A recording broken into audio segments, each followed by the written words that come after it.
Boa noite, pessoal. A nossa live, né, de abertura da semana, segunda, quarta, sexta, falando para 5 plataformas e querendo bem a todos que aqui acompanham nossas palavras e colocam suas palavras, colocam suas opiniões. Então, qualquer opinião é respeitada por mim, se for uma opinião decorosa, tá? Não cabe eu entrar na live de alguém e fazer uma pergunta assim, decente, não cabe isso. Eu não cabe fazer isso em mim. Então, eu tenho muito, muito grato à educação de tantas pessoas que vêm aqui divergir e a gente debate pelas divergências. Com respeito, dentro das partes, enfim. E tem aquelas pessoas queridas que concordam, então fazem parte da mesma fé política que eu professo. E eu quero dar um abraço a todos que já estão, um abraço fortão na integração, um abraço também muito carinhoso de todos aqueles que vão entrando, todos aqueles que ainda vão entrar, porque nós sabemos dessas lives. Eu sempre acho que o dia melhor é quarta-feira, mas eu sei que sexta-feira costumava ser o dia para as pessoas estão mais relaxadas, já no fim de semana, e mais, essa última bombou. E a live bombou também, às vezes na segunda-feira, foi no segundo dia, né? Eu espero que essa de hoje bombe, ela seja muito legal, que ela satisfaça todos que estão nos ouvindo. Então, eu queria saber se tem alguma pergunta prévia. Se não tiver, eu começo com a Paula. Olá, boa noite a todos. Sejam bem-vindos à live desta segunda-feira. Já estamos conectados.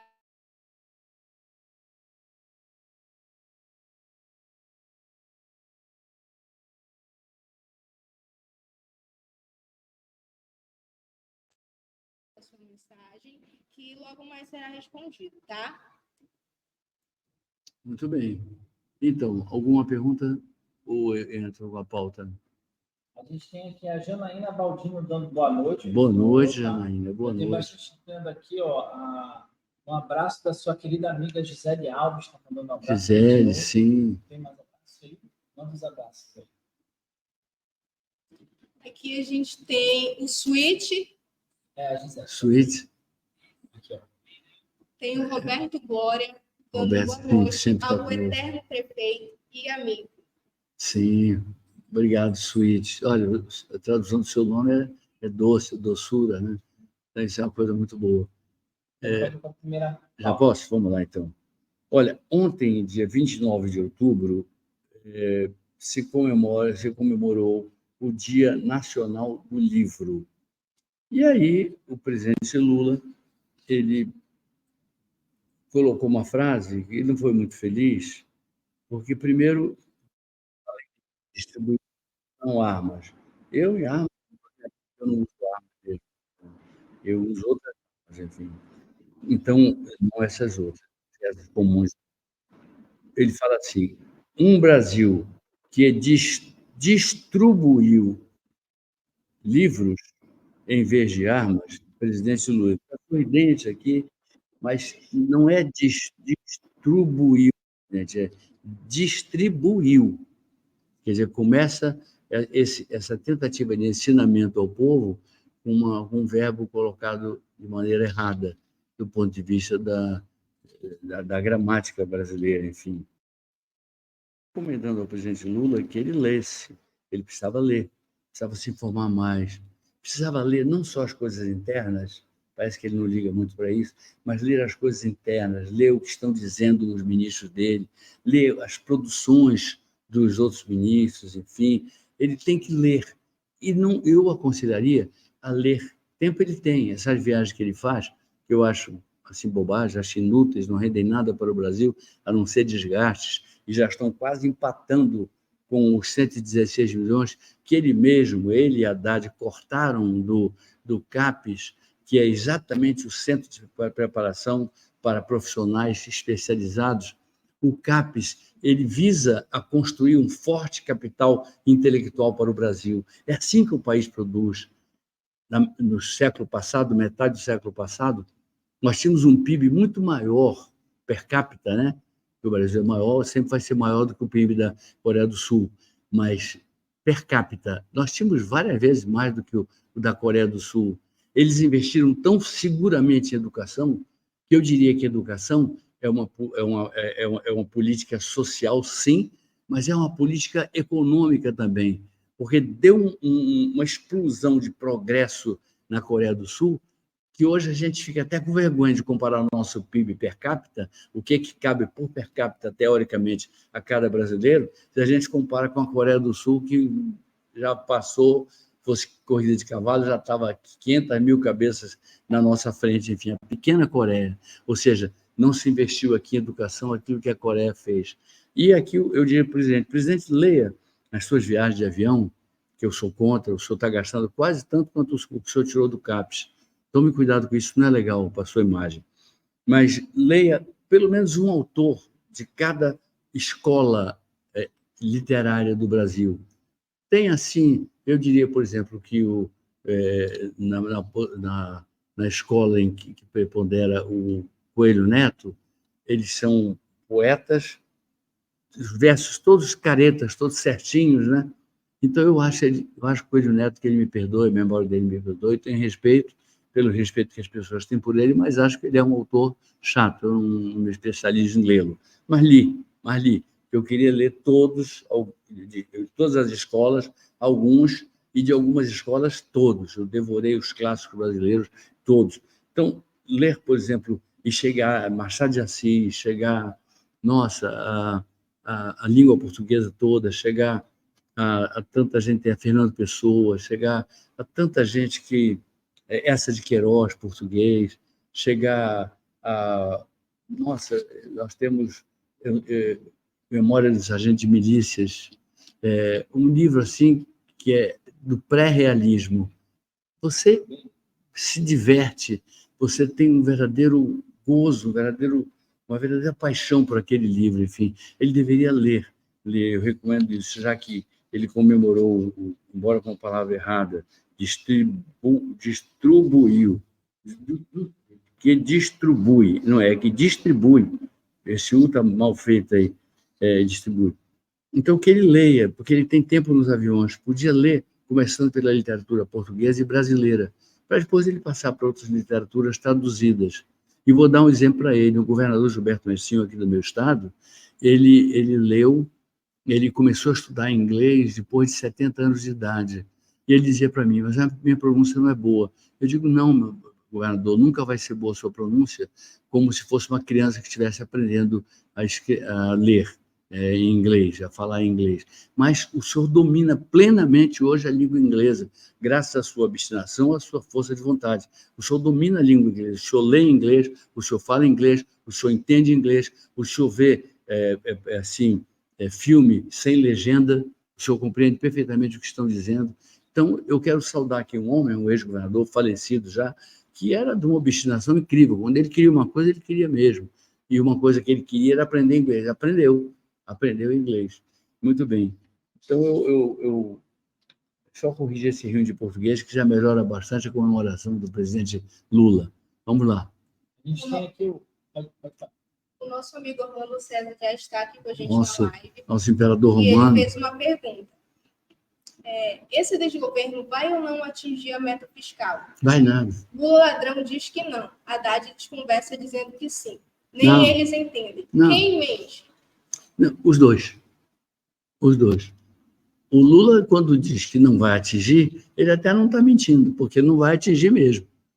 Agora, ele se enrola todo e não vai atingir por causa dele, porque ele é contra o mercado, ele é contra privatizações, ele é contra mais reformas estruturais, ele não faz um leque de reformas microeconômicas para ajudar a agilizar a economia brasileira, ele persegue o Banco Central e o presidente do Banco Central, Roberto Campos Neto, ele é quem salva esse governo, senão o barco já tinha virado há muito tempo.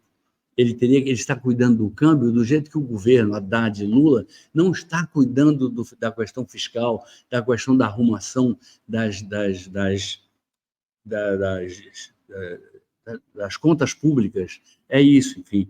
Então, Lula, claro, sabe que não vai atingir mesmo, Haddad finge que ainda pode lutar para atingir, não vai atingir. Eu vou dizer mais, com muita dor, não digo com alegria.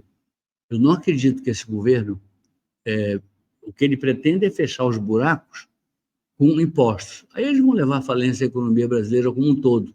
Vai tudo sucumbir, porque há um limite para a gente ter dinheiro no bolso para pagar aumentos de impostos, enfim.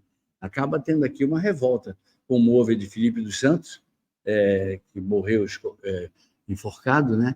E quem morreu esquartejado foi por causa de impostos de Portugal exagerados, foi Tiradentes, que estava num grupo, ele admitiu sozinho a culpa. Por isso ele é um grande herói.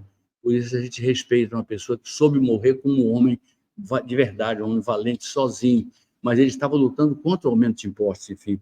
Então pode acontecer uma coisa como essa, mais ou menos. Diga ele. A Janaína Baldini está dando Sim. boa noite. Baldino. Baldini. Eu pensei que fosse Baldi. Eu ia falar. Dalila Lima está dando boa noite para o senhor. Ô, Dalila, que legal. O Marco Antônio, nosso amigo aqui, ele está dizendo que General. ele é gaúcho, ele não sabe se ele atrapalha aqui, mas sempre teve muito apreço pelo simples senador Arthur Vigílio. Não atrapalha nada, ao contrário. Você tem o nome de um grande general romano. Aqui nós temos o general romano, o Marco Antônio, grande general, depois de Júlio César, o melhor de todos os tempos. E não era bom gestor. Júlio César era bom gestor. Agora, o melhor gestor de todos, Otávio Augusto, tem aqui o nosso Otávio César, né? Otávio Augusto César, portanto, Otávio Augusto César. Ele não era um homem de coragem de enfrentar a luta no mano a mano, mas ele era uma águia para governar. Ele sabia administrar muito bem os problemas da grandiosa lista de países que estavam submetidos ao comando da República Romana, né? E quando deixou de ser república, se deu muito mal. Quando virou república, se deu algumas vezes mal, mas depois se consagrou como república, isso passou para a Itália, aí hoje a Itália é uma república plenamente desenvolvida. Isso é a herança que recebeu. Tem palavras latinas que viraram palavras italianas, como tem palavras latinas que viraram palavras brasileiras. Nós somos da mesma fonte linguística, enfim. Então, sim. O Marco Antônio, então, ele não atrapalha. Ele é de gaúcho, jeito mas algum, não, ao contrário. Eu tenho uma admiração pelo Rio Grande do Sul. Quando houve uma tentativa de golpe no Brasil em 1961, aí sim, não era essa que estão inventando, que não houve golpe algum, não houve golpe nenhum. Golpe se dá com tanques, se dá com aviões caça, se dá com navios parados nos principais portos para fornecer mantimentos e armamentos para os revoltosos, enfim. A gente sempre presume que o golpe contra quem está no poder é um golpe que leva o poder a reagir. Então, não se dá golpe com canivete, nem é um desastre você rasgar fotos, foi um desespero das pessoas. Enfim, estão sendo condenadas como se elas fossem golpistas. Aí a prisão vai para 15, 17 anos. Outro dia, uma senhora de 57 anos, ela foi enquadrada assim. Ela estava na mão extremamente armada. Ela tinha uma Bíblia e tinha um terço. Ela estava perigosamente armada. Foi uma injustiça enorme que deveria ser refeita pelo próprio ministro Alexandre de Moraes, deveria ser refeita. Porque ele sabe, sim, como todo mundo sabe, que não houve tentativa de golpe. Não tinha líder, não tinha meios, não tinha força armada nenhuma querendo aderir ao golpe. Não tinha nada disso. Então, a pena deveria ser por baderna, que tem um limite menor. A outra pena, por tentativa de golpe, ela é maior. Ela leva a 15 anos, a 17 anos, dependendo das agravantes que sejam colocadas ali. Eu faço sempre um apelo. Isso, Alexandre, eu conheço seu coração, eu o conheço de tanto tempo. Então, não insista nessa coisa que não é boa, porque não houve golpe. Se não houve golpe, por que teimar que houve? E por que teimar que houve, apenando as pessoas que meramente fizeram baderna? E não tinha só eles, tinha pessoas que foram adestradas, feito cãezinhos, pelo general G. Dias, para entrarem na baderna. Era uma coisa mais ou menos a pedido do Lula. O Lula fugia para Araraquara, e aí quebravam todo o Palácio do Planalto, menos o gabinete presidencial.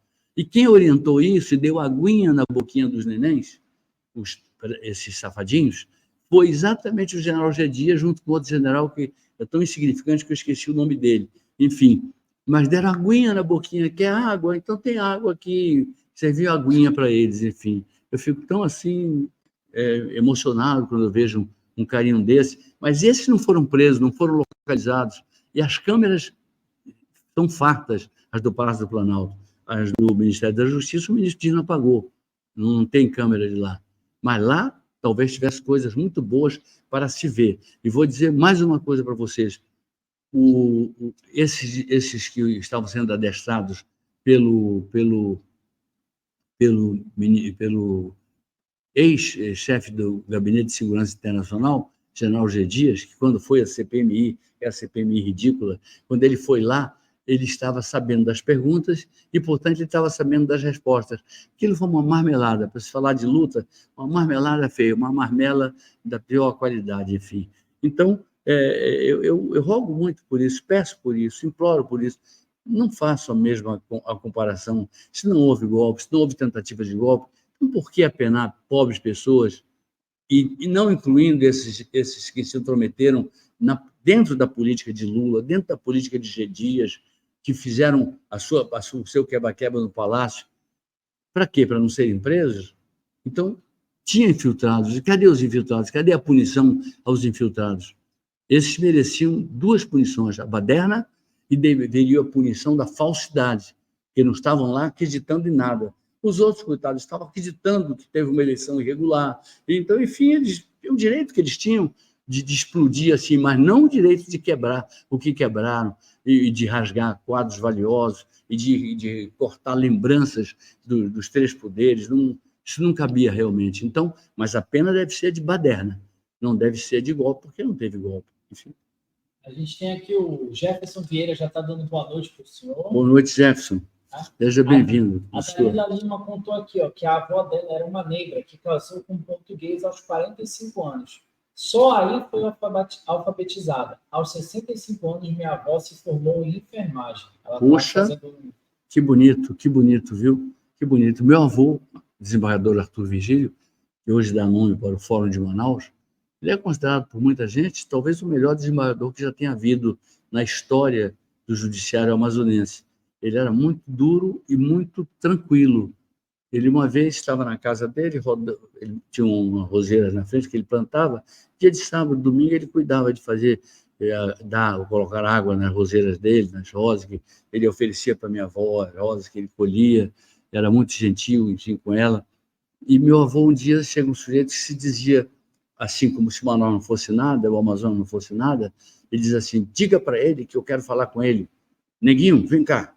Meu avô foi lá. Por não? Disse: eu quero falar com o desembargador Arthur Virgílio.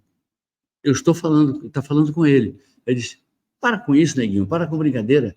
Vai lá chamar teu chefe. Diz que quem está aqui é um advogado da capital. Como se advogado da capital ou do interior fosse alguma diferença. Capital do Rio de Janeiro, na época. Meu avô subiu, mandou o rapaz entrar, mandou o rapaz se sentar confortavelmente. Meu avô tinha um gabinetezinho em casa. Aí meu avô colocou o paletó, como ele usava, um calor danado, não tinha refrigerado na época, tinha o ventilador.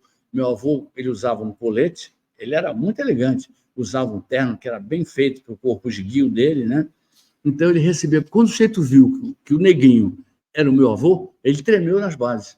E meu avô, quando ficava com raiva, ele ficava gago. Aí ele falou assim: vamos logo acabar com essa conversa fiada. Me diga qual é o seu processo, o número do seu processo, me dê os dados fundamentais aqui, porque o senhor vai ter direito de defesa e vai ter direito de ataque. Então, se tiver razão, o senhor leva. Se o senhor não tiver razão, o senhor não leva. E o cara tinha razão. Aí meu avô deu para ele. Ele que praticou racismo, que chamou meu avô de neguinho, disse que meu avô estava mentindo quando disse que era ele o desembargador Arthur Virgílio. Quando ele se viu diante do desembargador Arthur Virgílio, de paletó, do jeito que ele era, ele assim se borrou todo. E, puxa vida, é o exemplo de uma pessoa. Meu avô era juiz era tudo do Amazonas, no que hoje é Rondônia, de Guaporé. O território de Guaporé virou Rondônia. Então, antes de virar território, era município do Amazonas. Meu avô serviu lá. Como ele era louco por um outro negro, que era o grande poeta, eu esqueço o nome do poeta, não, o grande filósofo, enfim, depois eu digo para vocês, ele conversava muito sobre isso com o primeiro negro, não foi o Lula que nomeou o primeiro negro, o Barbosa, que foi um grande ministro. O primeiro negro foi Hermenegildo de Barros, que era muito amigo do meu avô. Ele dizia: se você fosse aqui do Rio, fosse de São Paulo, você já estava no Supremo Tribunal Federal, pelo seu valor. que meu avô era mais do que um advogado, era mais do que um juiz, ele era um jurisconsulto, era uma pessoa extremamente culta no que ele fazia. E como ele tinha, não vou negar, um certo complexo de ser negro, ele procurava ser melhor que os outros sempre. Ele procurava sempre mostrar o valor dele, sempre mostrar o valor dele. E, enfim, isso significa que se meu avô era negro, meu pai era mulato. Meu tio Elcio era mulato. Isso significa que eu nasci branco porque aqui tem sangue de índio, sangue de negro, tenho muito orgulho dos dois, tem sangue de português, tenho orgulho também, e tem sangue de holandês que eu me orgulho só um pouquinho, porque foram eles que transaram com as mulheres da minha família no Maranhão, e meu tio Júlio Velho, por parte de mãe, ele nasceu misturado holandês com português, e um pouquinho de índio. Minha avó, que era a mulher dele, ela era branca também, e tinha o sangue português misturado com um pouquinho de índio, entendeu? Mas eu quero falar uma coisa importante, isso aí no país não tem tempo. É o seguinte, uma coisa muito importante, é que o primeiro julgamento que houve em Rondônia, na época era um município do Amazonas, não tinha justiça trabalhista. Então, meu avô teve que decidir entre a empresa que estava construindo a estrada Manicoré, enfim, uma estrada que escapou à memória também, muito importante, dos ingleses, obra dos ingleses. Meu avô votou contra a empresona, e ele morava nas casas que tinham lá, eram todas da empresa, ele morava numa delas.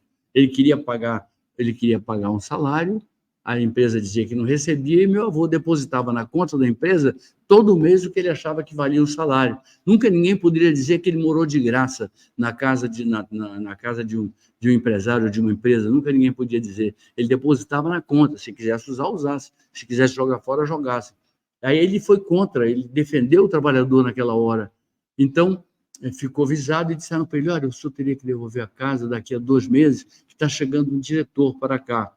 Como ele fazia sempre um instituto em homenagem a esse filósofo pernambucano, que ele adorava, vou lembrar o nome, ao longo da live eu lembro, Tobias Barreto. Ele era fanático pelo Tobias Barreto. O Hermenegildo de Barros, ministro, também fanático por Tobias Barreto, que era negro também. Então, meu avô fazia, em cada município para o qual ele era designado, ele fazia uma coisa muito bonita, que era uma escola, um educandário Tobias Barreto. E essa não estava toda concluída, faltava cobrir ainda uma certa parte. Chovia dentro, e na região, em tempos normais, sempre choveu muito. Agora é que está complicado. Mas, enfim, meu avô mostrou que ele tinha brio e não ficou mais nenhum momento nessa casa.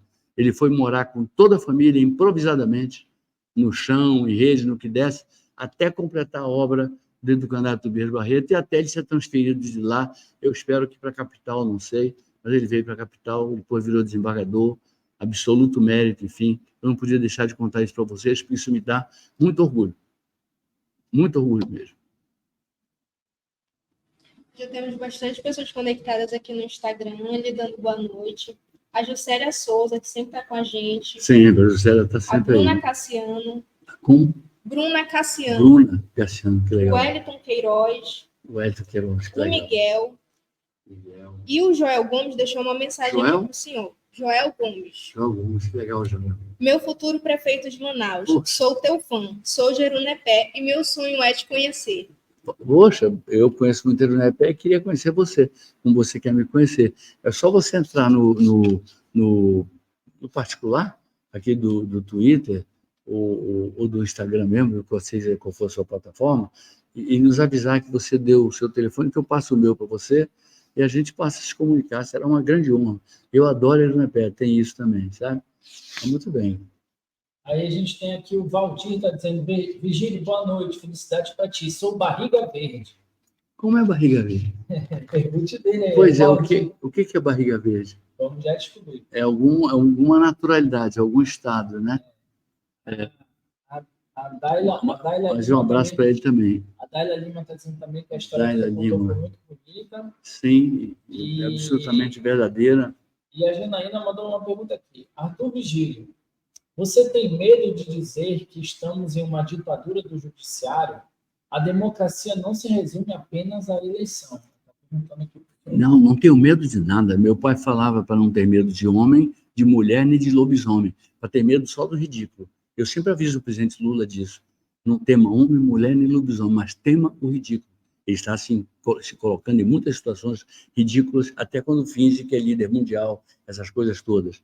Mas não aceitaria nunca ditadura do legislativo, do executivo, do judiciário, do raio que o parta, de quem quer que fosse, eu me oporia, não com a mesma juventude com que eu enfrentei a ditadura de 64 a 84, mas até morrer eu lutaria contra uma ditadura no Brasil, parta de onde partisse. Agora, a reação dos deputados já botou um pouco no lugar o Supremo Tribunal Federal.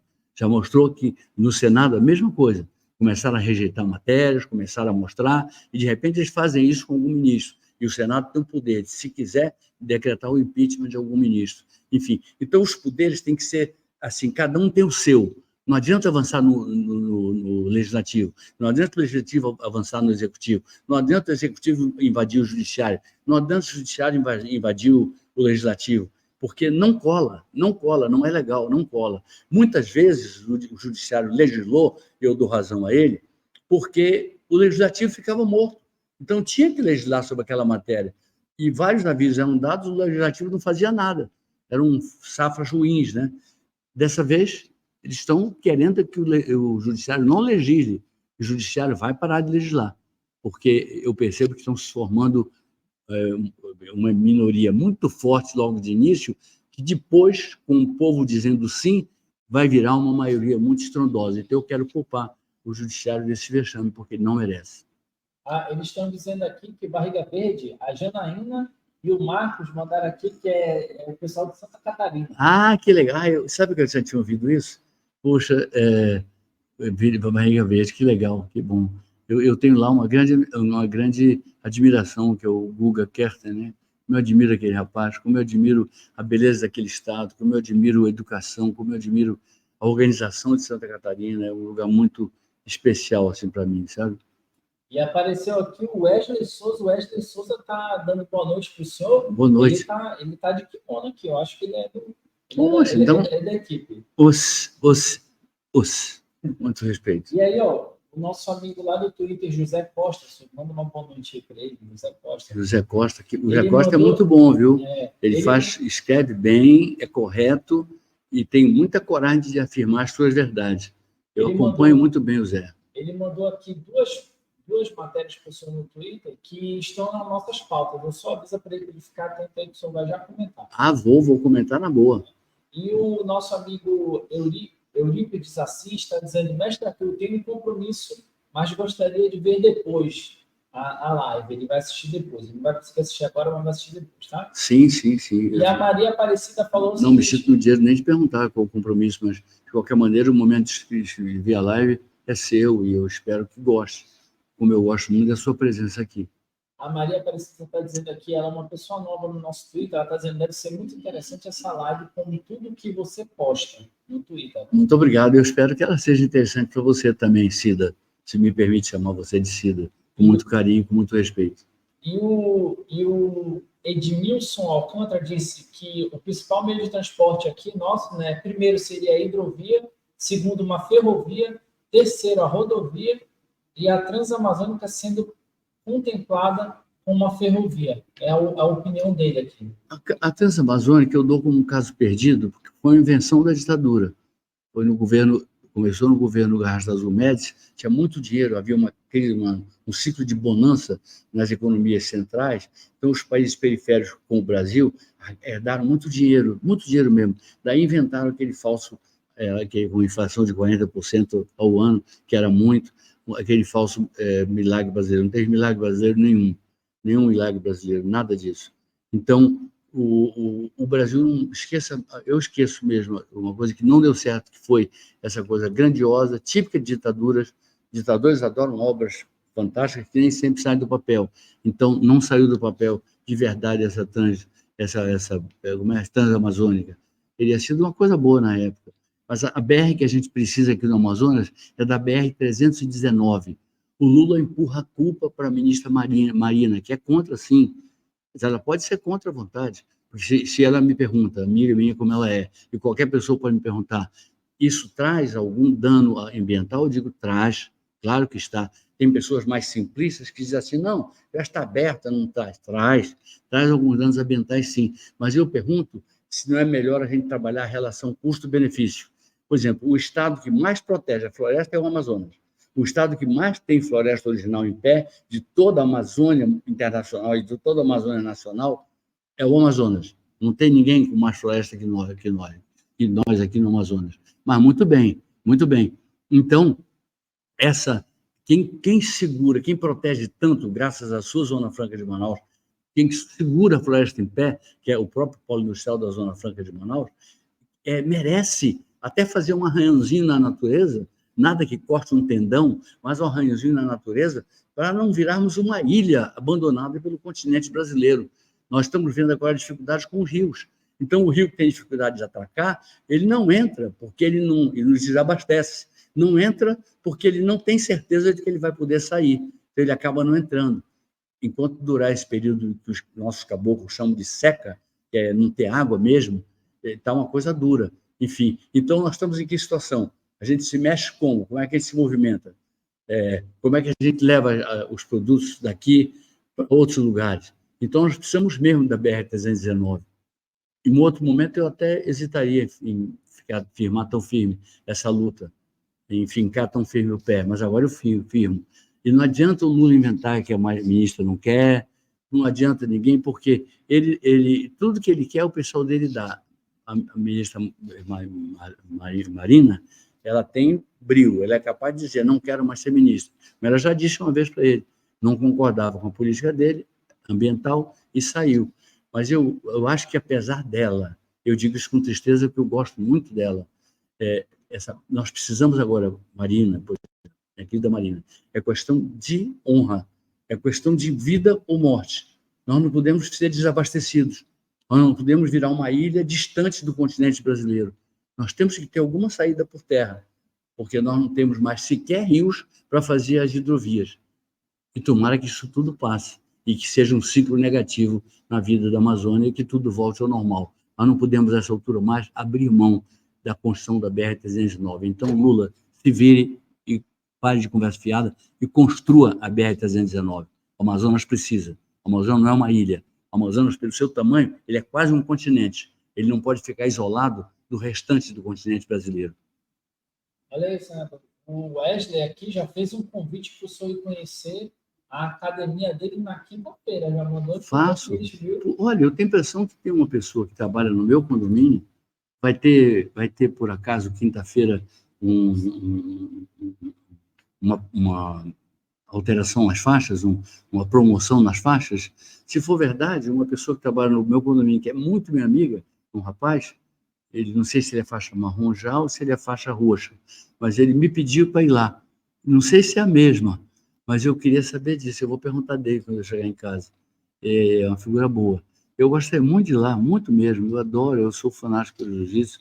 E se me permitir, e se for a mesma, eu vou ver como é que eu faço, se forem duas. Mas eu gostaria de levar o Melk, pai do Vitinho, pai adotivo praticamente pai adotivo o Melk Braga, pai adotivo da Evelyn, que é uma excelente lutadora, como o Vitinho também é um excelente lutadorzinho. E eu gostaria de levar, talvez, esse pessoal comigo, para nós vermos exatamente como está e darmos a nossa força e desejar que vocês façam uma carreira muito brilhante, porque o jiu-jitsu é uma ciência que não acaba nunca. Eu inventei golpes, outras pessoas inventaram golpes, outras pessoas aproveitaram aqueles golpes e ampliaram, melhoraram aqueles golpes. Como ciência, ela é inesgotável. O jiu-jitsu é uma ciência inesgotável. Sempre tem coisa nova para a gente descobrir. Quem fica para trás, fica para trás. E eu acredito que, essa altura, o meu jiu-jitsu, que era considerado muito bom na época, era considerado um dos 2 melhores no meu peso, no Brasil, eu acho que hoje não seria assim. Eu teria que nascer de novo e ter a idade das pessoas, a idade que eu tinha, e com o jiu-jitsu aprimorado como eu vejo hoje. Eu vejo lutas fantásticas. Aqui nós temos um garoto chamado Melk também, Melk, que é o nome dele, que esse é um fenômeno. Ele ganha não vi ele perder de ninguém até hoje. E, inclusive, parece que ele não ganhou em Abu Dhabi, ou ganhou em Abu Dhabi também, no peso dele. É um rapaz bem forte, ele está é jovem, mas está na categoria dos 70 e tantos quilos, enfim, um rapaz bem forte. É um fenômeno ele, eu considero um fenômeno. Considero o Roger Gracie o maior fenômeno da geração dele, Carson Gracie o maior fenômeno da geração dele. Eu conheço Hélio Gracie como o maior fenômeno da geração dele, não tinha ninguém parecido com ele, enfrentou as barras mais pesadas, enfrentou o Kimura, que era campeão mundial de judô, mas conhecia muito jiu-jitsu. O jiu-jitsu nasceu na Índia, mas se transportou para o Japão. Então, lá, o Kimura era muito bom. Só que o Hélio Gracie pesava 63 quilos e o Kimura pesava 100. O Hélio Gracie durou 15 minutos antes de bater. E como é que ele bateu? Estou falando para o pessoal que é da academia, que está me convidando, e do outro companheiro a quem eu dei o meu respeitoso os. Foi nessa chave aqui, ó, aqui, na chave do Kimura, nessa chave aqui, que se você não bate, e o Minotauro já fez essa bobagem, e por isso o Minota é cheio de ferro aqui, cheio de muito ferro, muita coisa, parafusos, né? Então, imagine o que significa nos ligamentos do ombro, nos ligamentos do braço, se você não bate como o Minotauro não bateu para aquele Frank Mir, o Minotauro teve a luta na mão. Podia ter ganho batendo. Ele não precisava, ele quis então dar um show de jiu-jitsu. Foi errado, foi o tempo que o rapaz se levantou, quem acabou dando o golpe, ele estava muito bem no jiu-jitsu, quem acabou dando o golpe fatal foi o próprio Frank Mir. Foi uma perda que o Minotauro não podia ter tido, porque ele simplesmente teve tudo na mão. O Grog, quase nocauteado, era só ele acabar de nocautear o Frank Mir. Enfim, mas esse golpe aqui é para arrebentar mesmo. Então, como é o nome desse golpe? Golpe do Kimura. Por que golpe do Kimura? Foi nesse golpe que ele pegou o Hélio Gracie. Por isso que se chama golpe do Kimura. Esse aqui, ó, vai lá para trás, vai quebrando tudo, vai arrebentando tudo que é ligamento, entendeu? Então, mas o Kano, que veio com o Kimura, o Kano pesava 12 quilos mais que o Hélio, e o Hélio brincou, deu um vareio nele no jiu-jitsu, deu um vareio nele, brincou com ele. O Hélio era muito bom. E com o Valdemar Santana, que pesava 89 quilos, só de músculos, sou muito amigo da Mara Santana, filha dele, eu tenho muito respeito pelo Valdemar. O Valdemar lutou 3 horas e 25 minutos com o Hélio Gracie, ele com 89 quilos e com 25 anos de idade, já a faixa preta do Hélio. E o Hélio Gracie, com 45 anos, 63 quilos, e ele durou 3 horas e 25 minutos nas mãos do Valdemar. Essa foi a derrota que mais pareceu vitória para o Hélio. Então, tem vezes que ele reunia gente para falar com orgulho dessa derrota dele. Ele não estava treinando assim para lutar, ele estava dando aula, mas foi lutar. E o brilho dele é tanto que aguentou impossíveis 3 horas e 25 minutos. O próprio Valdemar estava de língua de fora, estava todo mundo cansado, só que o Valdemar ganhando, levando vantagem, enfim. Então, o Hélio quis isso. Em vez de 3 rounds de 10 minutos por um de descanso, ele quis um round só, até um morrer, segundo ele. E ele estava disposto até a morrer. E quase morre. Foi com um balão de oxigênio, mas ele chorou quando... Ele nunca via ele chorar, mas via ele lacrimejar quando ele soube da morte tão prematura do Valdemar. Ele admirava o Valdemar. No fundo, ele gostava do Valdemar. O Carson, que lutou com o Valdemar 6 vezes, a primeira vez ele ganhou, empatou uma opção, não perdeu nenhuma, mas o Carson Gracie, ele gostava muito do Valdemar também. Como eu também gostava muito do Valdemar, porque a primeira academia que eu fiz foi de judô, e era lá que o Valdemar treinava, entendeu? Então vamos lá, vamos continuar aí. Antes da gente dar sequência na nossa pauta, o Marcos Jandra me mandou um boa noite. Marcos Jandra, que legal. E ele está pedindo para o senhor mandar um beijo para a Letícia, dizendo que ela é sua fã número 1. Ô, e Letícia. Em seguida, ele pede para o senhor mandar um abraço para o bairro Nova Cidade. Olha, então, para Nova Cidade, que foi um bairro que não foi tão bem feito assim, um grande abraço, muito apertado a todos. Eu conheço muita gente ali. E um beijo para a Letícia. Grande beijo, Letícia. Seja muito feliz. E para o Jandra, eu mando meu carinho e minha amizade. E aí chegou aqui agora aquela hora boa que o pessoal aqui mandou uma mensagem para o pessoal do outro lado. Tá? Não, para mim não tem nada. Aqui no Instagram, a Renata Miller deixou uma mensagem dizendo assim: não tem meu voto, não. Não, é direito seu, Renata, é direito seu. Você pode votar em quem você quiser, não votar em ninguém, pode não comparecer, que depois você vai pagar uma multinha, que a justiça eleitoral nossa é tão frágil que ela nem cobra essa multa, depois há uma anistia sempre, uma multinha boba. Você vota em quem você quiser, querida. Isso, você pensa que isso me ofende? De jeito algum. Se todo mundo fosse votar em mim, então eu sou o quê? Jesus Cristo, que é Jesus Cristo, não conseguiu agradar todo mundo, imagine eu.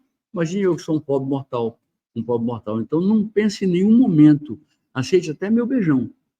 Não pense de jeito algum que eu vou ficar zangado com você, ou nunca vou poder ser teu amigo, porque você diz que não vota em mim. Direito seu, eu respeito.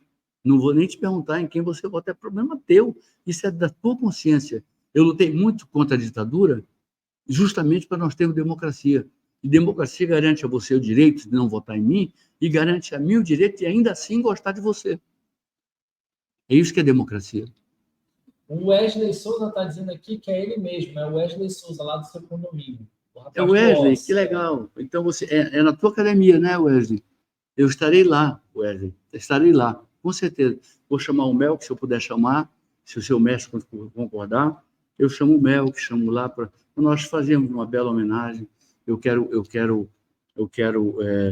Na verdade, eu queria dizer para vocês, como faixa vermelha, eu tenho assim a prerrogativa de poder dar faixas, enfim. Se alguma vez precisarem de mim para a gente examina o currículo, manda o currículo para a federação, para a confederação, eu tenho o poder de fazer essa prerrogativa, que é dos poucos faixas vermelhas que nós temos vivos, né, e espalhados pelo mundo, né? Então deve ter 50. Acredito que não tem 50. E o Jefferson mandou aqui para a gente. O Jefferson mandou para a gente aqui, ó. O Japão não tem ouro, não tem petróleo, mesmo assim é a terceira maior economia do mundo, porque Sim. investiu em educação, tecnologia e mão de obra qualificada. Acho que esse é o caminho. O Jefferson é muito bom, eu gosto muito desse raciocínio dele, mas eu quero dizer uma coisa para vocês. Você sabe que há quase que uma maldição na economia hoje. Os países que têm todas as riquezas naturais, esses países acabam ficando preguiçosos. E eles acabam virando gigantes adormecidos como o Brasil. Esse gigante tem que acordar e fazer jus ao gigante. Senão ele fica um anãozão adormecido. O Brasil tem que acordar. Então, veja, o Japão é exatamente o exemplo que eu gosto de dar, Jefferson, porque o Japão faz uma política de trabalhar com o que ele compra dos outros, e ele sempre aperfeiçoa. Seus produtos são sempre perfeitos, são sempre produtos muito bons, avançados tecnologicamente. Eu tenho um filho que está se formando este ano, daqui a dias, meses, ele está se formando em engenharia eletrônica, já com um contrato fechado com uma empresa, já estagiou numa outra grande empresa lá. As grandes empresas no Japão são chamadas de zaibatsus, né? Essas empresas enormes, enfim. E ele é o primeiro aluno da sala dele, desde o vestibular para o mestrado. Ele que foi um bom aluno, ele veio do como é que chama? Tem o ITA e tem o do Exército, que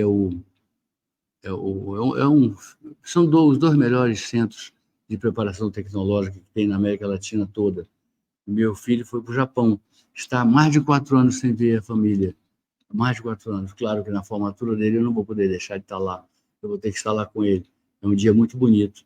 Agora, saber que no outro dia ele está empregado e bem empregado, e que essa empresa dele, pelo merecimento, ela dá um prêmio a mais em dinheiro.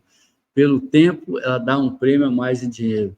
Quando chega no fim do ano, tem os melhores, dá um prêmio de novo para os melhores, enfim. Quer dizer, meu filho, ele talvez tenha até que trocar a nacionalidade dele, porque ele gostaria de ser brasileiro sempre, ele ama o Brasil, mas ele vê que talvez não seja bom para a carreira dele ele não adotar a cidadania, né, japonesa, enfim. Eu falei, filho, isso é uma decisão sua, você tome a melhor, e você sabe que você nunca vai deixar de ser esse filho querido que a gente ama muita gente. Agora, esse meu filho eu amo, admiro, idolatro, porque esse bicho é bom demais. Ele é bom demais.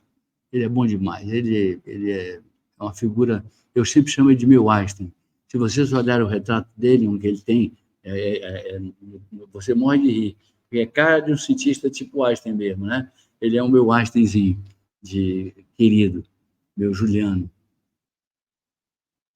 Aqui no Instagram, o Evandro Azevedo disse que está lhe dando boa noite. Boa noite, assim, Evandro. meu futuro deputado federal. E Tá ele, em me seguida, diz que o Amazonas precisa do senhor em Brasília. Sim, sim. Eu agradeço muito por isso. Esse sentimento parece que é muito geral mesmo. Acredito que é muito geral.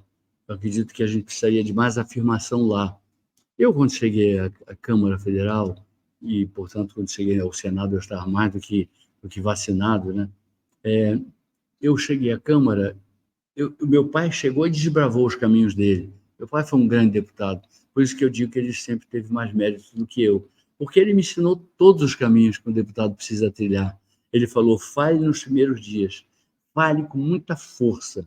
Se for o caso, fale de um jeito polêmico, que desperte polêmica em relação aos seus adversários, isso vai puxar o aplauso dos seus colegas. Era o meu primeiro dia, eu era um desconhecido. Nesse primeiro dia eu fui para o Jornal Nacional, porque houve arrastapé lá de briga, lá, porque pela discussão que eu tive com um deputado, enfim, e lá eu fiz meu discurso muito tranquilo, me senti como é do meu costume, eu não sou de amarelar, então eu me senti como se eu já fosse deputado há 20 anos, e fiz um discurso que foi página política, capa de página política de vários jornais, e fui para o Jornal Nacional. Logo no meu primeira estreia, eu me lembro que foi a Marilene, foi uma jornalista já aposentada, que nem por isso eu me esqueço dela, tinha muito carinho por ela, porque ela foi assim, a primeira que me entrevistou.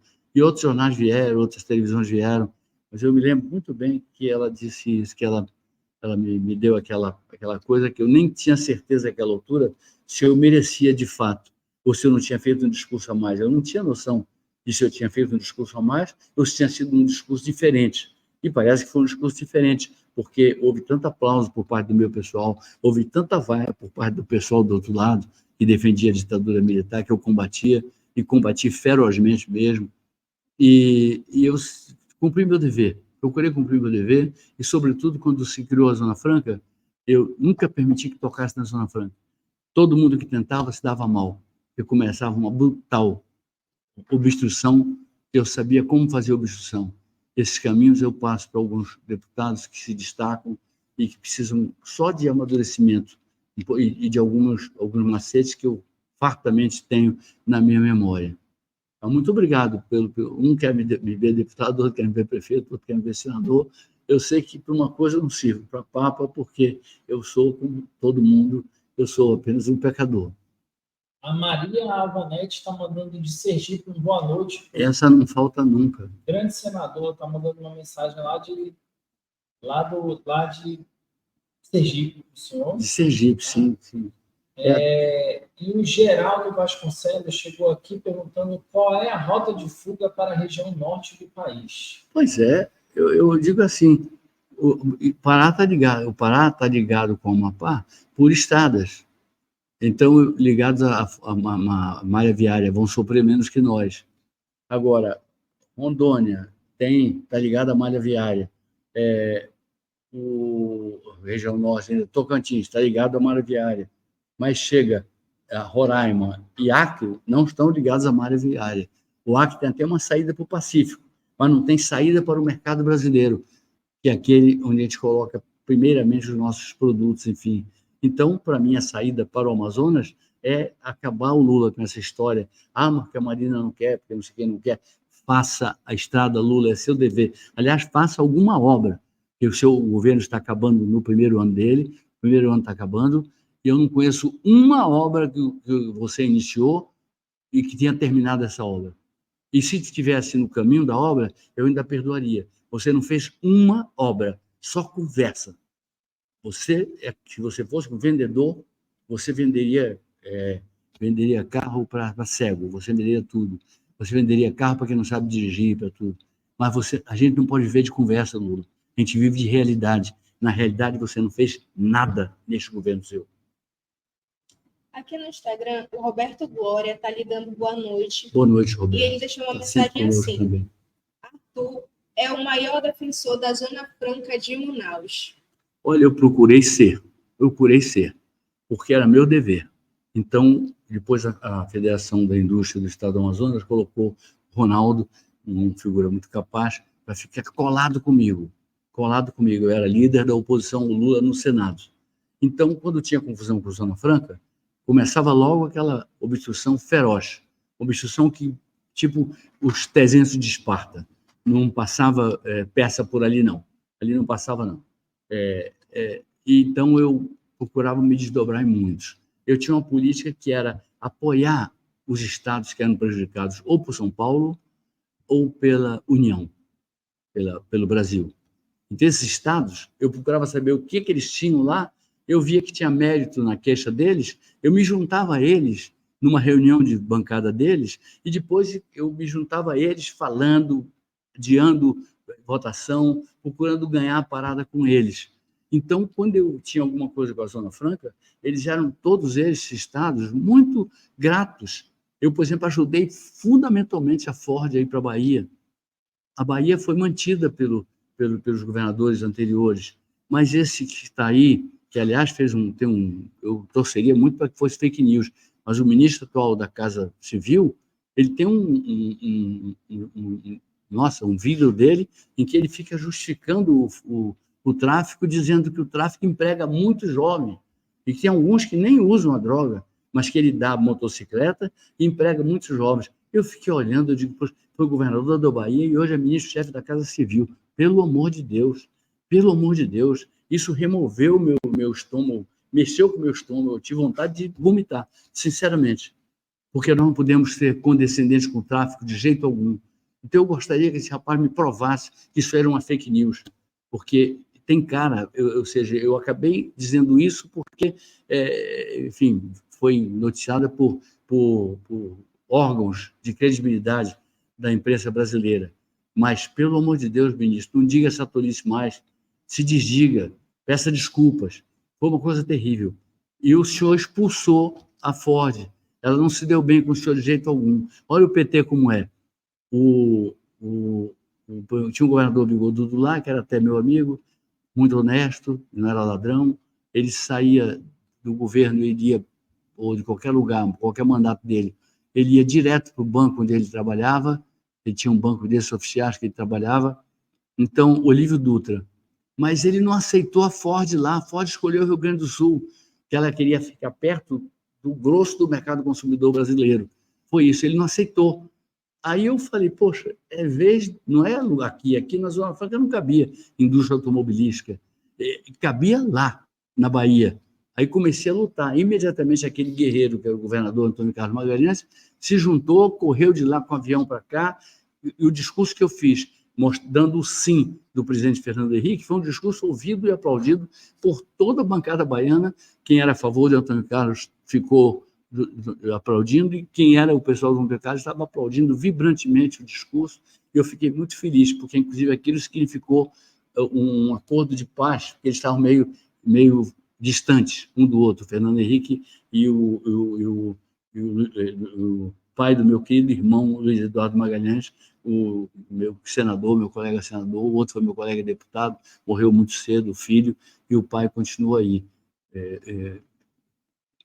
A nossa amiga Albaniza Celedônio está falando que a declaração do Rui Costa foi realmente muito infeliz. Meu né? Deus! O Geraldo Vasconcelos, que tinha feito a pergunta, ele disse: obrigado, Arthur, pela explanação. Roraima está cada dia mais se isolando do resto do Brasil. Pois é. Um estado rico e sem perspectiva nenhuma no desgoverno Lula. Como lá não existe floresta amazônica, ele sabe disso, pelo que eu vejo, ele é de lá, ou mora lá, tem um cerrado lá, uma vegetação baixa. Então, é um lugar muito propício, e tem que haver a convivência fraterna entre os direitos que têm que ser respeitados dos índios Yanomamis, que Lula foi lá, fez uma cinematografia danada, e depois abandonou, e todo dia morre Yanomami, e as promessas não são cumpridas. O cacique Raoni disse: Lula não cumpre promessa. Nossa, um homem daquele peso, daquela força, um líder que aquele célebre cantor Sting levou para a Europa, se tornou conhecido na Europa toda, foi recebido, se não me engano, pela própria realeza na Inglaterra. Aquilo aí foi um negócio muito bacana, muito bonito mesmo. Mas a verdade é que o Lula não gosta de cumprir promessas, é verdade mesmo. Agora, se eu fosse presidente, eu diria, o ministro Rui Costa, o senhor disse isso? Disse. O senhor está demitido. Está demitido na hora. Eu não toleraria trabalhar com uma pessoa que assumisse que era uma fonte de empregos. Fonte de emprego é o trabalho legítimo, é o trabalho justo, é o trabalho dentro da lei. Fonte de emprego é você se esforçar para cumprir o teu trabalho, ganhar a tua comissão, fazer um concurso público para virar juiz, para ir para o Ministério Público, para ir para algum outro, para a Defensoria Pública, para ir para alguma coisa ligada à engenharia. O que tem de concurso público aí é uma coisa muito grande. Então, isso eu considero o direito de dinheiro legítimo.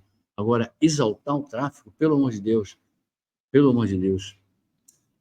O Carlos Alberto de Carne Júnior está mandando aqui, ó, você é extraordinário, te admiro muito, Arthur. Somente em 2006 não teve meu voto, mas não porque votei no também querido Amazonino, porque meu irmão Paulo de Carne foi candidato. Conte sempre comigo, campeão. Olha, esse rapaz, primeiro, ele era um craque no kart. Segundo, um cara super bonito, super boa pinta. Então, a mulherada caía em cima dele, mas ele casou, é feliz até hoje com a esposa, eu suponho. E ele é um grande garoto. O pai dele, Decali, meu amigo, foi meu colega de câmara. E o Paulo Decali, meu amigo também, eu sei que ele está trabalhando lá pelo Amapá, se não me engano, né? Eles são muito brigadores, né? Trabalhando pelo Amapá e fazendo sua própria fortuna, sua própria vida. E eu o Paulinho nem se constranja com isso, porque seria um absurdo se você, se não me engano, foi naquela eleição que todo mundo era obrigado a votar em todo mundo, né? Então, teve aquela eleição que foi horrível, porque você tinha que votar de A até Z, na mesma coligação. E nem sempre é assim. O eleitor tem que ter o direito de escolher esse dessa coligação, aquele da outra coligação, aquele outro de outra coligação. Ele tem esse direito, é a liberdade máxima para o eleitor. Eu compreendo perfeitamente como é que você não ia votar no teu pai, né? Teu pai, que você é neto do Carlos Alberto, né? Então, é o teu pai, o Paulinho, né? Que eu sei que está lutando e fazendo lá o dinheirinho dele, lá em Amapá, e trabalhando muito. Ele trabalha com alguma coisa parecida com minérios, alguma coisa assim. Desejo a ele todos os êxitos. Já você, puxa vida, essa desculpa nem precisava, você sabe disso. O meu coração tem um lugar aberto para você, enorme. A Dalila Lima está dizendo que o bom da democracia é isso, né? No comentário dela. A Albaniza disse que estamos terminando o ano e ainda não fizemos nada, não sabemos de nada que o governo fez, que ela concorda aqui plenamente com o que o senhor está falando, né? Ela está mandando aqui. Agora, a Marlene Né já está dando boa noite lá. Boa noite, Floripa, não falta de jeito algum. O pessoal lá de Floripa é impressionante. Gente, né? E ele disse que o Paulinho é sobrinho dele. O Paulinho é o sobrinho dele. Quem está falando é o Carlos Alberto de Carne Júnior. Ah! E o Paulinho é o sobrinho dele. Tá bom, tá bem. Tá bom. Entendi tudo agora. O Paulinho é sobrinho dele. Eu entendi. São todos meus amigos, enfim. E a Albaniza está dizendo também que o Ceará está parado, totalmente. Eu queria falar para a minha querida amiga cearense, Albaniza, foi na veia. O Lula não fez nada. Agora, o que ele não fez foi muito ruim para o Brasil. Ele não fez. Ele diz que odeia o mercado. Outro dia, ele não assume responsabilidade. Outro dia, ele disse: não vamos atingir a meta de zerar o déficit no ano que vem, não vamos fazer nem no ano que vem, nem em 2025, nem em 2026, do jeito que eles se comportam. Enfim. Então, ele botou a culpa no mercado, que é muito ganancioso. Quer dizer, eu tenho a impressão que meus netos não fazem não dizem mais uma tolice dessas. Não tem. Ele podia ter feito reformas estruturais. O Brasil precisa delas para deslanchar, para se desenvolver. Ele podia ter feito um leque de reformas microeconômicas também, que iam facilitar e agilizar muito, além de trazer dinheiro, agilizar muito a economia brasileira. Ele podia ter feito muita coisa. Ele podia ter feito coisas que rendessem dinheiro para nós. Ele poderia ter investido menos nas viagens assim, meio malucadas que ele faz, e investido na microempresa. Podia ter investido nas empresas, de um modo geral, mas na microempresa muito. Porque nos Estados Unidos, aqui o pessoal dizia assim para mim, e eu sabia que não era verdade, eu dizia, não é bem assim. Microempresa no Brasil parecia que era assim, o lixo das empresas. Não é.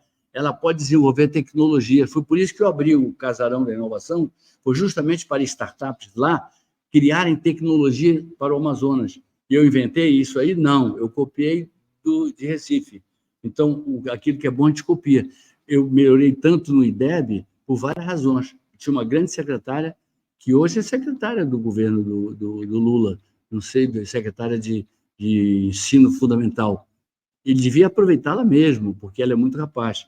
E essa moça, quando foi convidada por mim para ser minha ministra do Meio Ambiente, ela disse para mim, eu disse, olha, é uma honra para mim, mas eu quero dizer o seguinte, há mais de 20 anos eu moro aqui, eu sou de Niterói, e eu nunca votei no senhor. Eu disse, Kátia, eu fiquei muito bem impressionado com a sua inteligência, com a sua argúcia, e insisto na tua nomeação. Mas quero que você fique bem claro na tua cabeça uma coisa, eu estou te chamando para ser minha secretária e não minha eleitora. Aí eu disse, então eu aceito. Ele disse, tá bem.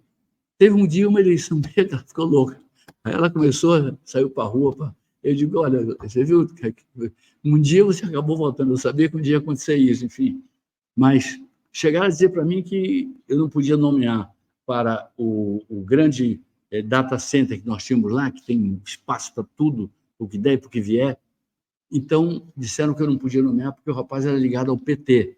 Eu digo, deixa eu falar com o rapaz. O rapaz veio, ele é o melhor técnico? Tecnicamente é o melhor. Eu digo, não, eu quero conversar com ele. Ele chegou, falei, fulano, você é doido? Ele falou, claro que não. Eu digo, você era capaz de boicotar meu governo, de queimar o meu data center? Ele falou, lógico que não, não sou nenhum idiota. Eu sei o que isso aí acarretaria para minha família, para mim, para o meu emprego, para tudo, enfim. Eu digo, então, meu amigo, seja do partido que você quiser, porque eu não quero o teu partido, eu quero o teu talento, aqui tomando conta do data center. E outra vez, um adversário meu, tinha alguém com um retrato dele. Aí vieram para mim, olha, fulaninho de tal, que é cargo comissionado na secretaria tal, ele está aqui dentro da prefeitura com um cartaz do outro. Eu digo, qual o problema que eu tenho? Se ele escolher o outro, problema dele. Eu ganhei as duas eleições, 2012, 2016, e nessa foi em 16. Eu digo, não, é um rapaz de valor, você escolheu, vote nele. Se você chamou o rapaz também, eu digo, fique tranquilo quanto a isso. Não admito perseguição política no meu governo, não admito discriminação política no meu governo. Você pode ser a pessoa que tenha mais distância de mim ideologicamente. Se você for boa, eu te mantenho no cargo. Eu não quero saber, eu quero saber de meritocracia.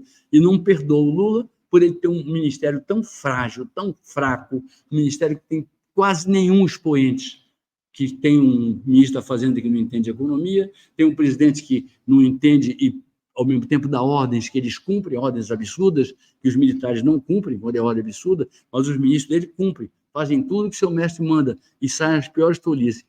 Eu nem culpo tanto o Lula pelo que ele não fez uma obra sequer aqui, mas eu culpo o Lula por tudo aquilo que ele podia ter feito e não fez. O Brasil seria talvez outro Brasil se ele tivesse esse rumo que eu cansei de indicar para tudo que é presidente que passou pelo exercício da presidência. Aqui no Instagram, senador, o Joás Gadelha está lhe fazendo um elogio e está dizendo que a sua live... Joás Gadelha. Joás Gadelha, sim. Está lhe fazendo elogio, está dizendo que a sua live está muito boa. Muito obrigado, Joás. E enquanto muitos eleitores querem o senhor para prefeito, deputado federal e senado, o Rafael Mota ele quer para governador. E ele disse assim, vem para governador, Arthur, está faltando polícias nas ruas. Não, eu tenho certeza que mudaria muita coisa. Mas desse jeito, só me esquartejando, né? Só pegando eu colocava a cabeça no lugar, colocava a perna no outro, desde que cada um pudesse fazer o seu dever. Mas eu agradeço muito, te dou um grande abraço e agradeço muito pela tua consideração, pelo teu respeito, pelo respeito de todos aqui.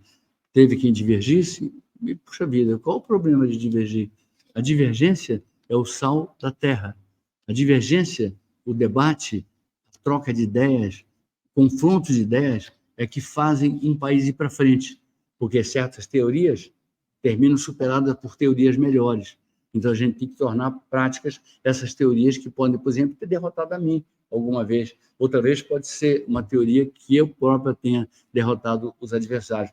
Eu sempre respeitei adversários. E sou cheio de dedos quando se trata de criticar a mulher. Eu tenho esse problema. Eu me criei com respeito absoluto à minha mãe, absoluto, enfim. O menor transtorno que alguém causasse à minha mãe significava perigo para essa pessoa. Mas eu digo que minha mãe me ensinou muito a respeitar a mulher. E eu, nas horas que elas precisam, sempre estou do lado. E, por outro lado, eu quero dizer uma coisa para você, de coração. Eu não me arrependo nem um pouco da criação que eu recebi dos meus pais. Eu disse uma vez para um ex-presidente da República, que era senador, que ele estava lá e ele me chamou de insolente. Eu digo, não sou insolente, eu sou um senador igual ao senhor. O senhor é que talvez não devesse ter sido candidato a senador. O senhor deveria ter ficado como ex-presidente, como ficou o presidente Fernando Henrique Cardoso, como ficam os americanos, enfim, ex-presidente, enfim, já é muita coisa. Mas eu quero dizer para o senhor que eu não vou permitir de jeito algum que essa zona franca que o senhor diz que vai criar não sei onde, nem o senhor nem o presidente Lula vão conseguir criar. Com toda a sua bancada e com tudo que o senhor tem, com respeito que eu lhe devo. Fui vice-líder do seu governo na transição democrática, mas Zona Franca no Amapá, que tem mar, não passa. Aqui não passa. Porque só cabe uma, que é a que está no meu estado, está aqui no estado do Amazonas. E ela já é muito perseguida e muito criticada. Eu ainda tenho agora que lidar com uma outra Zona Franca que certamente atrairia muita gente daqui para lá pela facilidade de estar no mar. O mar atrai, ele não faz repúdio a ninguém. Posso ir para a próxima? Vamos lá. Advogada de Direitos Humanos, está aqui no Estadão, o Estadão mesmo, quer dizer, não é o Estadão Político, não é o Estadão Economia, é o @Estadão. Advogada de Direitos Humanos, é presa no Irã, Nasrin Sotoudeh. Participava do velório de jovem que morreu após incidentes no metrô. Autoridades a acusaram de violar o uso obrigatório de lenço de cabeça, ou chamado hijab. Quer dizer, esses ayatolás, para mim, são todos uns cretinos de pai e mãe. Eles são cretinos absolutos. Pode ter o cretino relativo, pode ter aquele que é um pouquinho cretino, pode ter aquele que não é nada cretino, mas tem o cretino absoluto. Então, os ayatolás, eles odeiam a figura feminina. Isso já me causa uma espécie danada. Eles não gostam das mulheres. Então, aquela porcaria daquela burca, eles já condenaram à morte muitas mulheres por causa disso. Se uma viúva arranjar um companheiro, ela pode ser condenada à morte ou prisão perpétua, porque eles acham que ela é, como é que se diz, traidora do marido, que ela é adúltera, enfim. Então, eles são tudo que não presta para mim. Financiam o Hezbollah, financiam o Hamas, financiam o terrorismo, e precisavam mesmo de levar uma cachorreta forte de um grupo de países autorizados pela ONU que depusesse esses ayatolás do poder, soltasse os presos políticos e declarasse a liberdade das mulheres. Não me conformo com um regime onde as mulheres ainda são tratadas como escravas. É o seguinte, aqui, militante do PCdoB, demitido da Câmara, na Câmara, atuou como lobista do Irã e Hezbollah no Brasil. Foi demitido da Câmara, enfim, porque era demais, né? Eu não sei nem qual é dele, eu tenho a impressão que é o que está... Tem um senhor de cabeça branca aqui, enfim, e eu acho que o que está à minha esquerda é à direita de vocês. Mas, enfim, não cabia. Irã, ditadura. Eles seguiram o exemplo do Lula. Lula deveria ter rompido com o Irã já. Ao contrário, ele aprofunda as amizades. Ele deveria ter tirado seus diplomatas de lá. Não se prestigia uma ditadura nojenta como essa que persegue e mata mulheres. Não é assim. E teria sido lobista do Hezbollah. Lobista não deve envolver dinheiro nisso, porque é questão de tentar amenizar a imagem do lobista do Hezbollah. Esse lobismo dele deve ser sem dinheiro, porque eles estão tratando aqui de amenizar a imagem do Hezbollah. E não, é um terrorista, um grupo terrorista que nem o Hamas.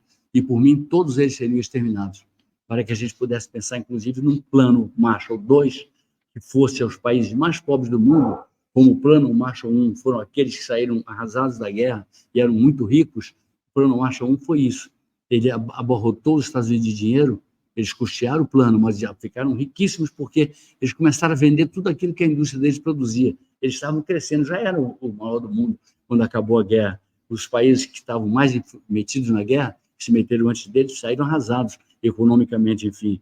Então, eu digo assim, que a gente tem que fazer um plano Marshall para os países muito pobres, de modo que a gente desestimule que terroristas, ou candidatos a ser terroristas, peguem pessoas muito pobres e garantam a ele casa, comida, aquela coisa toda, para ele entrar nessas empreitadas que nunca dão certo para eles.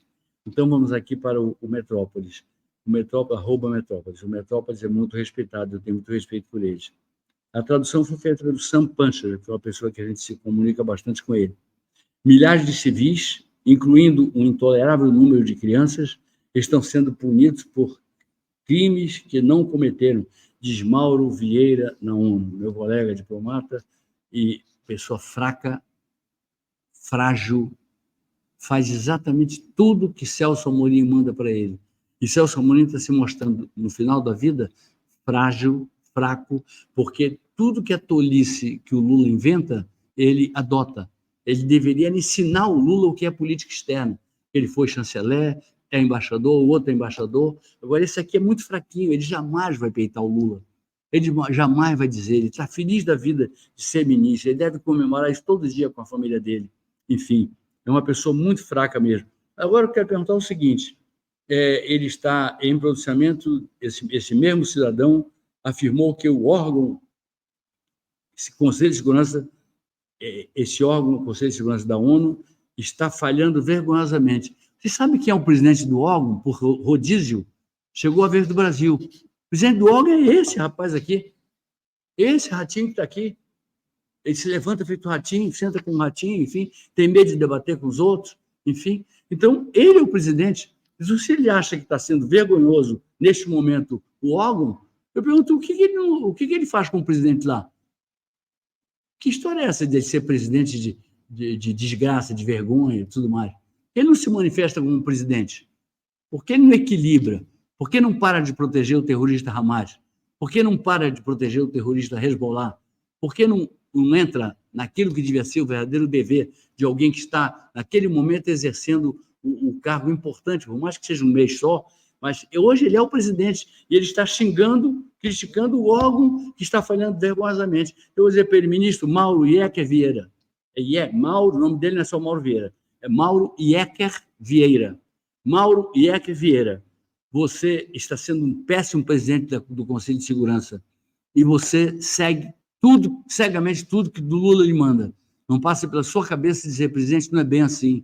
Eu vou explicar para o senhor, porque eu tenho larga experiência na diplomacia. O que falta em você, Mauro, é coragem. Senão você deveria estar aí da tribuna para criticar o órgão na qualidade de presidente. Ou você está criticando o órgão que você preside e você não faz nada.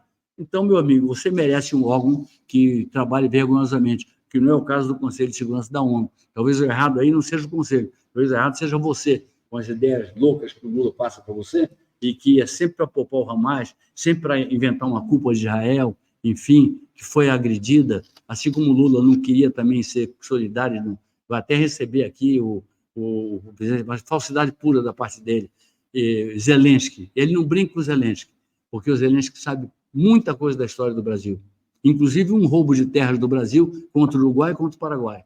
Ele sabe tudo isso. Isso ele já disse para o embaixador brasileiro que foi lá. Então, muito bem, que o Zelensky será muito bem recebido pelo meu coração. O Jefferson falou aqui, ó, senador, o que o senhor acha dos governantes que continuam deixando obras que descontinuam, né? Arthur, o que o senhor acha dos governantes que não continuam as obras deixadas por seus antecessores? Eu acho que isso aí deveria estar extinto, né? Mas continua um vício aqui. Continua um vício. Eu vou até falar um pouco aqui de Manaus. Em Manaus, o Amazonino fez um terço, e a ideia foi dele, da Ponta Negra, com o dinheiro do CAF, eu com o dinheiro do CAF continuei, fiz 2 terços, e não digo que a Ponta Negra esteja pronta, porque ela tem muita coisa lá para se fazer ainda, quem tenha boa vontade e criatividade, enfim. Então, a pedra que está lá no calçadão é pedra portuguesa. Ela foi escolhida, ela é cara, mas foi escolhida por ela ser bonita e ela ser muito simbólica.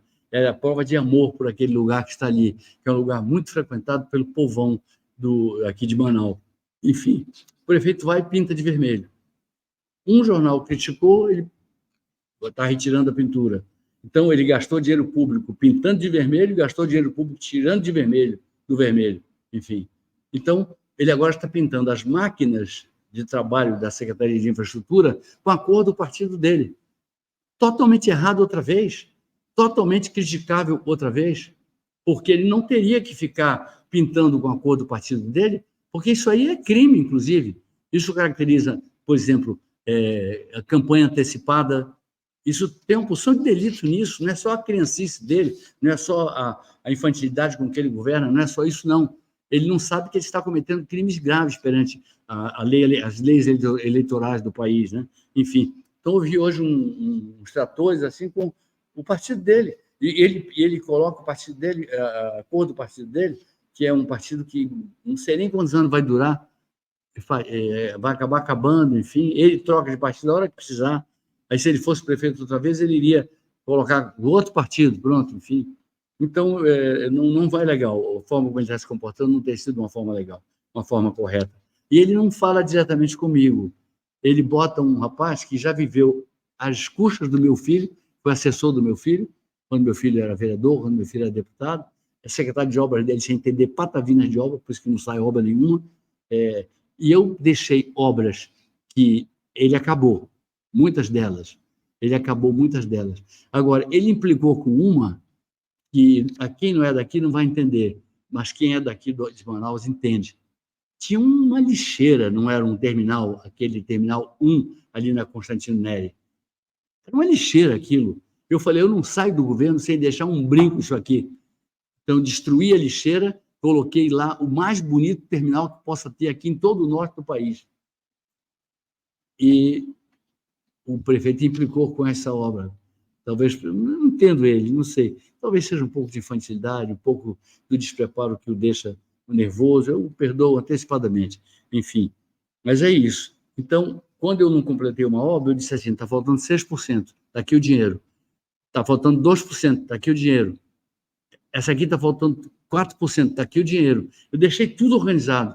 Porque a minha primeira preocupação ao governar, isso desde que eu era garoto comparado com o que eu sou hoje, e que entreguei uma prefeitura superavitária ao meu sucessor, que fazia tudo à época, e depois nós tínhamos umas fases gostosas e boas, e que foram até o final da vida dele, mas que era chegada a querer desfazer as coisas.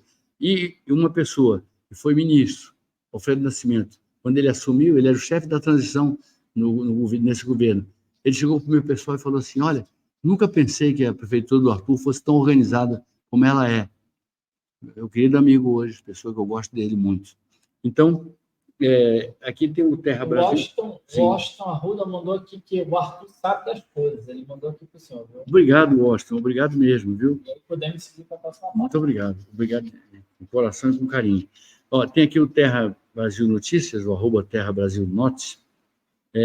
Petrobras convoca para o fim de novembro a Assembleia Geral que pode mudar estatuto e liberar indicações políticas. Eles tentaram mudar, então isso aqui, quando você erra uma vez, pode você dizer, puxa vida, erraram, e o erro que eles cometeram foi muito grave, mas errar a segunda vez significa liquidar a Petrobras. Eles que não querem privatizar a Petrobras, porque eles são contra privatizações, mas são contra também privatizar a Petrobras, porque eles querem na Petrobras uma reserva de mercado para a corrupção e querem na Petrobras um cabide de empregos, é o que eles querem, enfim, entendeu? Então, ele diz assim, que pode mudar o estatuto. Vocês tentaram mudar recentemente o estatuto para indicações políticas de gente que não entende nada de petróleo, nem de gás, nem de nada, de etanol, de nada. de álcool, nada. Não entendo de nada. Mas simplesmente são, no caso aí, tem 2 parentes, um parente ou 2 que pretende ir para lá, desse ministro Juscelino, que, aliás, tem algumas coisas a explicar à justiça no país, né? Então, eu vou dizer qual foi o prejuízo. Não sei se alguns de vocês que estão me ouvindo, ou se alguém da família de vocês, tem dinheiro na Petrobras. Mas, outro dia, numa paulada, quando foi anunciada essa mudança de estatutos para politizar ainda mais a Petrobras, o prejuízo para a Petrobras foi de 32 bilhões de reais.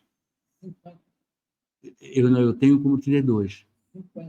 Bom, eu tenho a notícia que eu tenho um maior pavor de dizer um número que não seja um número que depois a gente conferindo dê certo, enfim. Agora, 50 ou 32, seja o que for, é muita coisa. 32 é muita coisa, enfim.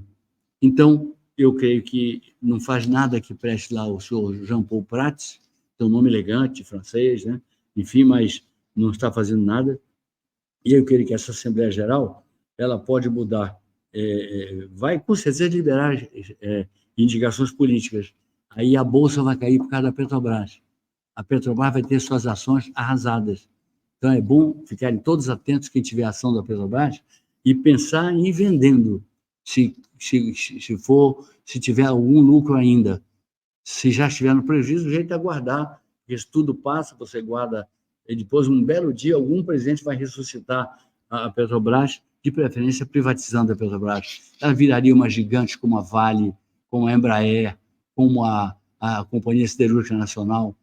A Embraer é considerada a empresa de melhor tecnologia do mundo da aviação. Então, ela podia ser a empresa que fizesse privadamente a transição do petróleo, que vai sair de moda, está saindo de moda, para as energias limpas, onde no Nordeste, que tem muito vento, a energia eólica, e outros países, outras energias, as energias, por exemplo, solar, a energia solar, a energia que se vai usar muito em carros, que é a energia, como é aquela energia, meu Deus? Energia da luz, não, aquela energia dos carros elétricos, energia elétrica, enfim, para os carros, enfim, e sairmos do petróleo, que o petróleo vai virar carvão. Carvão já foi o rei da cocada preta, e da cocada branca também, e foi o rei. Agora, esse rei está deixando de ser rei, está perdendo a majestade que é o petróleo, porque o mundo não atura mais tanta poluição e, portanto, tanta emissão de gases por causa de combustíveis fósseis, por exemplo, e por causa de desmatamentos, e por causa dos exageros da China, de Estados Unidos e outros tantos. Enfim. Então... A nossa amiga aqui mandou uma pergunta. Quem é ela? A Janaína. Janaína, muito prazer. Perguntou o seguinte. Ela perguntou se o senhor acredita que o TSE acredita que a eleição de 2022 tinha aquelas restrições de não poder falar que o Lula era amigo dos ayatollahs e tudo mais. E ela perguntou se o senhor acha que a eleição foi correta. Olha, não sei dizer se foi correto, se não foi correto, porque eu não tenho os números. Enfim, eu acho que agora é chover no molhado, né? O que eu vejo é que, se fosse uma eleição hoje, o Bolsonaro ganharia do Lula com muita facilidade. Se fosse hoje a eleição, eu acho que não teria nem graça. Ele teria que ir até, do jeito que ele é, escapista, e acabar dizendo que estava doente, inventando um candidato para perder a eleição por ele, entendeu? Ele é escapista. Ele não assume responsabilidade. Ele não assume. Quando ele assumiu, colocou para enfrentar o Bolsonaro o Haddad, ele sabia que o Haddad ia perder. Ele não colocou o Haddad para ganhar. Ele colocou o Haddad para o Haddad perder. Assim, até porque ele acreditava que ia sair um governo muito desorganizado do Bolsonaro, não contava com o Guedes, que fez um equilíbrio fiscal bastante significativo, não contava com Bolsonaro aprovando uma lei que começou comigo, que terminou com outro senador aqui, meu amigo aqui do Amazonas, uma lei que torna o Banco Central independente. Isso foi uma grande novidade, enfim. Então, e o presidente que foi nomeado pelo Bolsonaro, a conselho certamente do Guedes, foi o Paulo Campos Neto. Não sei se ele é Paulo de Oliveira Campos, porque o avô dele, que era um grande mestre meu, de vida, inclusive, né? é um homem assim, extremamente inteligente. Roberto, só não tem Oliveira, né? Porque, então ele resolveu ser neto, botando porque ele lembrava o modo como o avô dele era conhecido. E sei que o avô dele gostava muito dele. Então colocaram uma pessoa que está sendo um verdadeiro assim socorro ao Lula e ao Haddad. O Haddad e o Lula não entendem. Eu sempre escrevo Lula, Haddad, porque eu acho que eles são iguais. O Haddad parece para alguns que ele tenta fazer, mas o Lula não deixa. Não, eles não tentam fazer eles não tentam fazer e o Lula não deixa fazer mesmo. Ele se conforma com isso, com não fazer. Hoje ele perdeu bastante ponto comigo, porque como eu sou uma pessoa que defende a mulher, ele estava lá muito mal assim, humorado, se discutindo com um jornalista, enfim. Foi nada escabroso, nada escatológico, nada assim. Mas ele, depois, uma moça pede assim, com dureza, ela pediu, como é o direito dela de repórter, quer saber a verdade. Eles estavam se achando os deuses, que teriam sempre a imprensa com eles, teriam sempre tudo com eles. Agora eu já não sei nem quem é que está com eles de verdade mais, por tanta besteira que faziam e estão fazendo. Então ele vai e faz uma desfeita dessa moça, termina não respondendo a pergunta dela por inteiro, estava encurralado, levantou e saiu. Digo, Haddad, você não é isso, Haddad, você tem cara de bonzinho, uma cara tão boazinha, parece um bom genro, aquele que você quer para genro. Eu estou vendo agora que você que não tem mais nem idade para ser genro de ninguém, você não seria meu genro nunca. Pô, agora, pelo que eu conheço de você, você não seria. Você é muito fraco para ser meu genro. Eu quero um genro que seja capaz de defender minha filha, que seja capaz de ser defendido por ela. Minhas filhas também não foram criadas para serem, assim, as bebês da família, não. Foram criadas para ter luta, enfim. Então, eu fiquei triste com a Haddad, com a desfeita que ele fez a uma mulher. Se fosse um homem, eu diria, que grosseria. Como ele diz, como foi com uma mulher, eu digo, que trigrosseria, que pentagrosseria, que hexagrosseria, que octogrosseria. Você não respeitar uma profissional mulher. Você não sabe o que ela deve ter passado para chegar ao ponto de poder entrevistar o ministro da Fazenda. Você não sabe de onde ela começou. Deve ter começado como foca, deve ter começado como estagiária antes de ser foca, depois como foca, depois foi crescendo, até o momento que ela podia entrevistar o ministro da Fazenda. E esse ministro não entendeu isso. É tão bonzinho quando toca o violãozinho dele, dizem que ele só toca uma música, que até eu sou capaz de tocar, é o Samba de uma Nota Só, do imortal João Gilberto. Mas aí eu fiquei imperdoável. Não olhou para o sacrifício que ela pode ter feito para chegar onde chegou. Não olhou. Simplesmente foi embora. E ganhou uma pessoa que certamente não o verá nunca com simpatia. E é difícil olhar com simpatia uma pessoa que atura isso. Eu sou ministro do Lula, eu pedi a minha demissão nessa hora. Está aqui a Gazeta do Povo dizendo o seguinte: Lula culpa mercado ganancioso por cobrar meta, mas foi o próprio governo que inventou essa meta de zerar o déficit em 2024. Eles receberam do Guedes, do Bolsonaro, um país superavitário em 52 bilhões, se não me engano. E eles estavam com déficit de 46 bilhões, se não me engano. Os dois juntos, se tudo fosse superávit, eles saíram com 97 bilhões, mas eles não deixaram, os deficitários, Lula, Haddad, não deixaram. Em menos de 6 meses acabaram com o superávit que receberam do Bolsonaro e do Guedes, então ficaram praticamente liquidaram, porque 52 contra 46, 6 bilhões, enfim. Então, ele culpa o mercado ganancioso. O mercado não tem nada de ganancioso, Lula, aprenda, você está ficando velho demais para não entender, cara. Não é, isso aqui é mercado ganancioso, não. O mercado é um jogo onde você tem que acertar, ou você pode errar, você pode ganhar ou você pode perder. Você tem umas ações que você sabe que não dão muito, mas umas ações que você não perde com elas. Hoje, eu não diria para ninguém apostar contra a Vale. Apostar na Vale eu acho legal, acho bom. Mas a Vale tem caído muito porque o setor dela está em crise no mundo. Então, se desculpa, por aí, a grande Vale privatizada está, hoje em dia, com baixa no mercado, né? Onde hoje houve um revés danado, começaram bem, terminaram muito mal para o governo isso. E o dólar está em 5,05 e está querendo se estabilizar no 5, mas se houvesse uma queda do dólar, não era por causa de trabalho de ninguém, não. Seria o trabalho de quem mexe bem com câmbio, que é exatamente o senhor Roberto Campos Neto, neto do meu querido e falecido e adorado, meu amigão mesmo, meu conselheiro Roberto de Oliveira Campos. Tenho saudades dele. E por isso aprendi a gostar do seu neto, que eu não conheço, inclusive. Mas aprendi a gostar dele, porque sei que ele é que tem garantido o mínimo de equilíbrio na balança comercial, na questão do câmbio.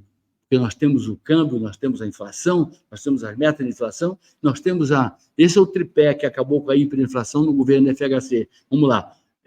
Responsabilidade fiscal, eles não têm nenhuma. Não fizeram nada para ajeitar fiscalmente o Brasil.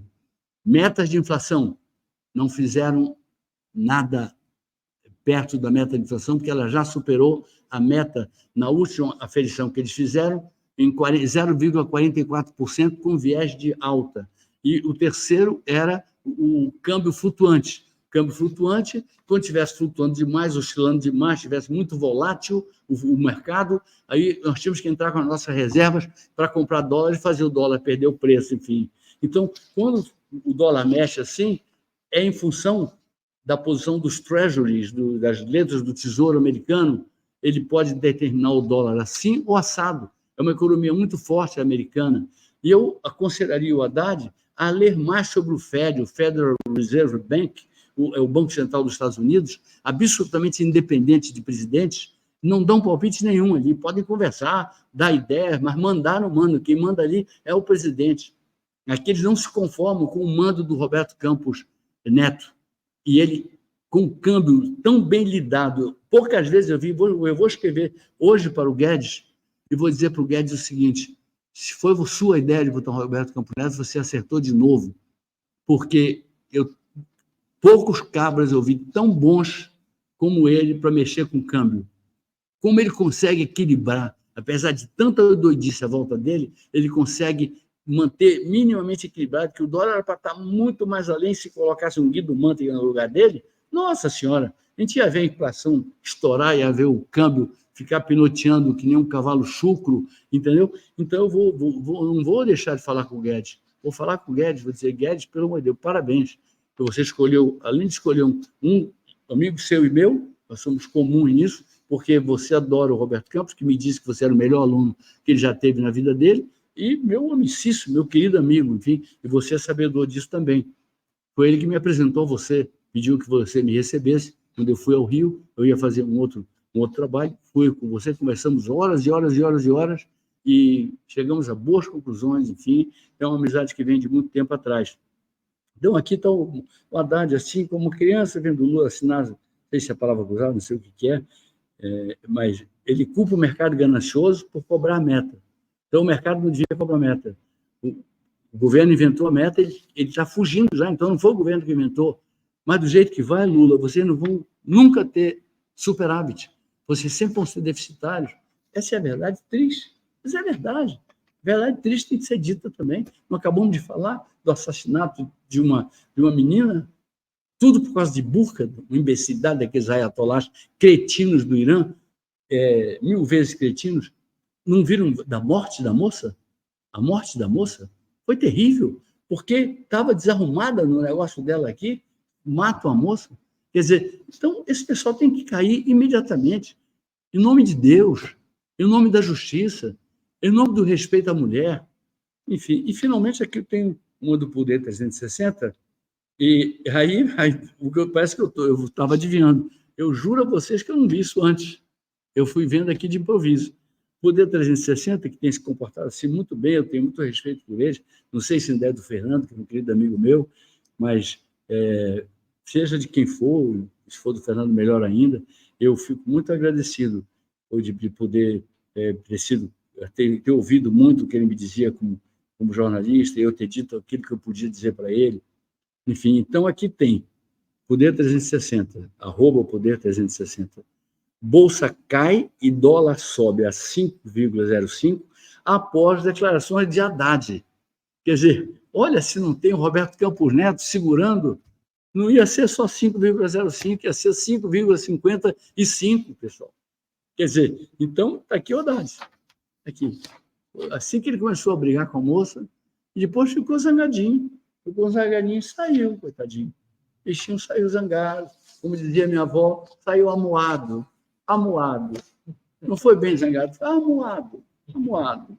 O Jefferson Vieira já está indo embora, ele está mandando um grande abraço para o senhor. Eu agradeço você ter ficado do começo ao fim, como grande companheiro que está mostrando o que é, e eu te devolvo um abraço muito apertado, muito querido, muito de amigo mesmo.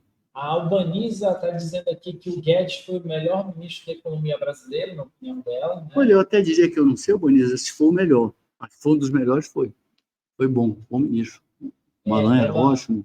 Ela disse também que é bom demais assistir a sua live, que o senhor sabe muito, excelente analista político e econômico. Muito obrigado. Muito obrigado. Muito obrigado. A Dalila está dizendo que eles querem privatizar a Petrobras para eles mesmos. Isso seria possível se não houvesse leilão, né? Como tem o leilão, aquele que pagar mais vai levar. E quem vai pagar mais é aquele que consegue ver o verdadeiro valor da Petrobras. A Petrobras tem que deixar de ser cabide de emprego e reserva de mercado, como eu tinha falado ainda há pouco, da corrupção. Ela tem que acabar com essa história de estatuto, que vai deixar um bando de politiqueiro entrar ali, quando aquilo é técnico. Até uma pessoa indicada pelo MST é diretor da Petrobras. É uma coisa louca. Eu já perguntei mais de 1000 vezes e ninguém me respondeu. Será que esse cara que já invadiu tanta terra dos outros, já fez tanto mal ao agronegócio, que é quem sustenta, é a espinha dorsal da nossa balança comercial superavitária, é graças ao agronegócio que nós somos superavitários, então eles perturbam o agro, eles boicotam o agro, eles atrapalham o agro, e dizem que são, e o Lula chegou a dizer uma coisa quase que igual a isso, que eles seriam capazes de substituir o agro. Pelo amor de Deus, eles fazem lá umas plantaçõezinhas para enganar, trouxa, mas o problema deles não é esse, o problema deles é invadir terra, é passar a ser donos de terras que depois eles no governo anterior, como no anterior, e no anterior eles não tinham nenhuma colher de chá. Agora eles fazem o que eles querem no governo do Lula, como está muito à vontade para o meu gosto o tráfico de droga, está muito à vontade no meu gosto. Então... Aqui no Instagram, senador, a Ismailda de Jesus, nossa amiga, que está sempre conosco, está lhe mandando boa noite e abraços. Ismailda de Jesus, você é muito querida. E o Delta DS está dizendo assim, doutor Arthur, o melhor do Amazonas. Puxa, obrigado, Delta. Delta DS, eu queria até saber o que é isso. Você podia também entrar com a gente no privado, no Digeu. O Roberto mandou aqui pelo Twitter, ele mandou 2 notícias, uma perto da outra. É a seguinte, a primeira na Venezuela são suspensos os efeitos das eleições primárias. Que lembrança boa. E aí saiu agora, de última hora, está em todos os jornais, a CNN, o Estadão. Quem mandou essa? Foi o Roberto. Roberto? E saiu agora de última hora em todos os jornais, já está circulando, que os Estados Unidos deu um ultimato para Maduro respeitar o acordo que eles tinham firmado de eleições livres. Bom, primeiro assim, vamos olhar o bandido Maduro pelo ângulo do Maduro. Eu gosto muito de fazer as coisas mostrando por que eu combato, e não por combater apenas. Vamos olhar primeiro pelo ângulo desse monstruoso Maduro, que pega presos políticos, deve passar alguma carne na pessoa nua, e tem Rottweiler treinado a estraçalhar os órgãos genitais de presos políticos. E com as mulheres, eles fazem a tortura física, às vezes fazem depois o estupro, ou às vezes fazem o estupro antes, e depois continua a tortura. Quer dizer, quando para a mulher, talvez, a pior das torturas que eles possam fazer é exatamente o estupro, é exatamente a invasão da vontade dela, exatamente a invasão da honra dela. É uma coisa que me revolta muito. Então, eu vou parar de olhar o lado dele, porque ele sabe o seguinte, até onde que eu vou olhar o lado dele? Ele sabe que se ele perder essa eleição, se houver eleição livre, ele perde. Se ele perder a eleição, ele vai preso. Ele vai preso, vai ser um qualquer. Ele vai preso. E ele vai ser julgado duramente pelos crimes que cometeu lá na Holanda. Se ele não conhece a Holanda, ele vai conhecer a Holanda, um país muito bonito. Só que ele vai ver o país assim, ó. Vai ver o sol quadrado, nascer quadrado para ele. porque lá na Corte Penal Internacional da Haia, ou como alguns preferem, Tribunal Penal Internacional da Haia, na Holanda, eles não vão perdoar. Eles sabem que se trata de um criminoso, sabem que o Putin é outro que não pode perder. Se o Putin perder a ditadura dele, ele não pode pôr o pé lá, pode matá-lo. Se ele não sair, matam ele lá. E se ele sair, ele é preso. Ele vai ser condenado à prisão perpétua. Eles não trabalham lá com pena de morte. Prisão perpétua, para mim, é até pior do que pena de morte. Imagine você ficar preso perpetuamente. Então, tem outro Ortega, traficante de drogas, como Maduro é traficante de drogas, amigos do Lula, todos os três que eu falei, esse Ortega, o dia que a ditadura dele, de 43 anos, ou 42, fazendo 43, uma coisa assim, cair, ele vai ser preso. Ele vai ser preso. Não tem onde se esconder. Vai ser preso. O mundo parece grande, mas não é. As pedras se encontram. Ele vai se encontrar com a justiça um dia, pelo mal que ele fez ao povo, quando ele foi visto, até por mim, por toda a minha geração, quase, como um homem que era o salvador da Nicarágua.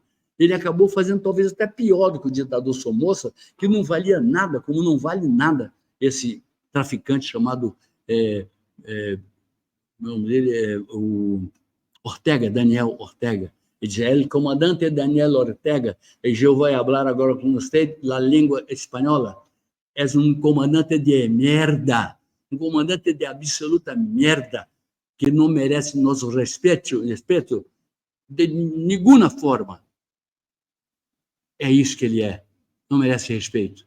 Então, os Estados Unidos fizeram muito bem, se necessário, uma intervenção militar ali, tirar essa ditadura de uma vez, acabar com a tortura de tantos torturados e não perdermos essa pessoa talentosa, valente, mulher, que é a Maria Corina, que, se for uma eleição justa, ela vai ganhar dando uma lavada no Maduro.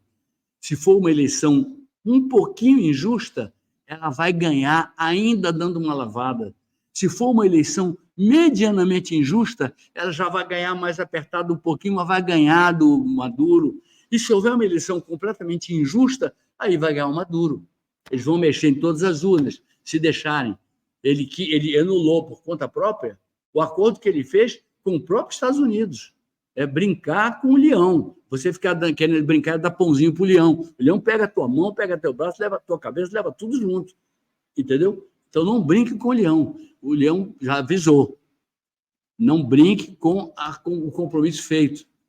Olhando pelo Maduro, você diz assim, puxa vida, é difícil ele aceitar isso, porque ele vai preso. Ele vai preso. Agora, ele tem que aceitar isso, ainda que ele vá preso. Então, eu vou falar para ele, seja homem, Maduro, pela primeira, talvez única vez na sua vida. Seja um homem. Seja um homem. E se comporte. A Albaniza aqui mandou uma pergunta. Quero fazer uma pergunta para o senhor, Arthur Vigílio. Pois não. Investir na Petrobras é viável no governo Lula? Olha, está muito complicado, porque as ações estão muito para cima e para baixo, né? Quando desmente que não vai ter mais politicagem lá, porque já tem muita, mas querem mais ainda, querem mexer nos estatutos. Então, isso aí já fez cair. O Haddad quebrou a cara, né? O Haddad está aqui no Poder 360, o Haddad fez o dólar subir e com as declarações que ele deu. Devia ser bem punido também pela grosseria que fez com a jornalista, que deve ter suado muito para chegar ao ponto de poder entrevistar um ministro da Fazenda, enfim. Então, está aqui. A bolsa caiu por causa do Haddad, enfim. Então, eu não sei se é um bom negócio. Eu sei que a Vale é um bom negócio. Eu sei que a Embraer é um bom negócio. Pode ganhar pouquinho até, mas você não vai perder dinheiro se você ficar com a ação da Embraer, não vai perder dinheiro se ficar com a ação da CSN, a Companhia Siderúrgica Nacional, não vai perder, enfim. Mas é muito bom se aconselhar. Eu não sou um especialista nisso, é muito bom se aconselhar e montar, assim, se vai investir alguém, começa com um pouquinho e procura fazer uma certa variação de empresas, todas elas com perspectiva de ir para frente, mas para você compensar a perda de uma, você compensa com o ganho da outra. Você não tem o seu capital, que ainda é baixo, assim, destruído. Então, mais adiante, você continua com a mesma política, embora você esteja com um grande capital já. Mas você vai saber que você investindo numas que podem até perder eventualmente, mas que não perdem quase nunca, e algumas que ganham sempre, quase sempre. Então, uma vai compensar a outra. Você ter assim, eu acho que você tem uma espécie de um leque, né, de opções nas quais você investe, faz com que você, na pior das hipóteses, não perca o seu capital. Na hipótese média, você ganha menos do que queria. E na hipótese melhor, você pode pegar uma ação bombando. Por exemplo, uma ação que as pessoas, se soubessem da atrapalhada que a CPI não reconheceu, entraram como cínicos e anjos, o Jorge Paulo Lemann, o Sicupira e o Marcel Telles. Três cleptomaníacos, aquela pessoa que pode o tempo passar, pode ficar velho, pode ficar, mas não para de roubar. É a mania, é o vício do roubo. A CPI, tão boazinha, perdoou eles tudo neles, não houve nada contra eles. Deveriam sair de lá indiciados, direto para o Ministério Público. Mas sabe o que eles fizeram? Foi o seguinte: não indiciaram essas pessoas, não discutiram essas pessoas. Eles dizem mesmo que eles têm uma bancada que defende eles na Câmara. Eu fico estranhando isso muito. E vou dizer mais uma coisa para vocês, finalizando. Olha, eles, logo depois que ia acabando a CPI, na última sessão, a CPI apresentou um projeto belíssimo de pegar pesado com a corrupção corporativa. Ou seja, se já existisse essa lei lá atrás, o seu Lema estaria preso, o seu Sicupira estaria preso, o seu Telles estaria preso, enfim. Mas, resultado, eles fizeram tudo de bom para esses três bandidões, e depois inventaram uma ação para passar. Nós somos um bando de anjinhos e anjinhas aqui. Nós queremos o melhor para o Brasil. Tanto nós queremos, daqui para frente, a punição da corporação nas empresas corporativas. Nossa, que hipocrisia, quanta mentira! Por que não foram duros com o Lema, com o Sicupira, com o Marcel Telles, que lesaram e deixaram inseguros os empregados americanos, e lesaram os americanos, lesaram os acionistas, que estavam acostumados com uma empresa que valia a pena investir. De repente, esse trio comprou muita ação, animou as pessoas, o pessoal comprou mais ação, aí eles dão a rasteira, eles vendem as ações, e as ações começam a cair, porque perderam aquela barbaridade de dinheiro que estava lá chegando. Foi um golpe do vigário mesmo, um golpe de 3 vigaristas, não sei chamá-los de outro jeito. Ela agradeceu a dica, tá? E o nosso amigo aqui, Evaldo Silva, é de Governador Valadares, Minas Gerais. Que legal, eu já estive lá, viu? E ele falou que sempre esperou do senhor e outros líderes influentes uma ação sempre patriótica. Ainda há tempo. Chama os bons e vamos à luta. A gente faz isso, se procura se ligar o que há de melhor, mas é claro que no momento não tem muita arma para lutar. Eu tenho a minha voz, tenho hoje essa nossa bastante boa rede em várias plataformas, uma rede muito forte, muito fortíssima no Twitter, muito forte em outras redes, enfim. Nós estamos bem, mas eu não estou com mandato, que se eu estivesse com mandato, a confusão seria maior. Seria bem maior, mas bem maior mesmo.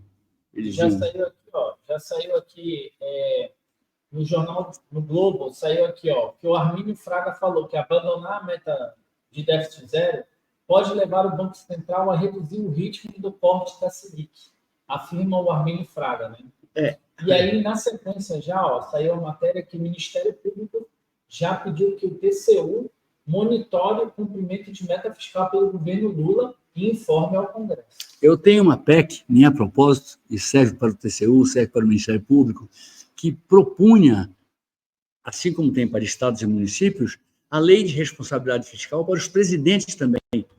Por quê?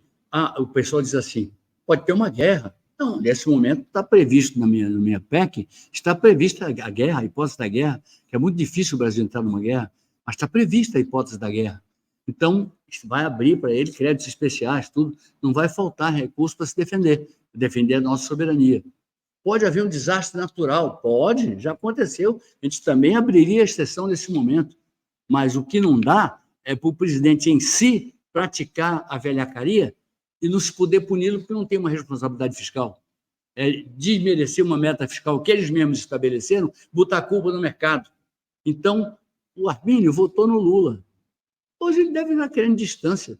Ele não falou tudo que ele deveria falar, tudo que eu sei que ele gostaria de ter falado, porque eu acho que, minha opinião, eu acho que a redução da meta dos juros, juros básicos, a taxa Selic, ela deve parar agora, antes que fique pior. Eu não sei se o Roberto Campos Neto vai conseguir, porque ele está cercado de muitos dirigentes. Eu não conheço os dirigentes. Às vezes são pessoas do mercado que têm a lógica do Roberto Campos e vão seguir a lógica dele.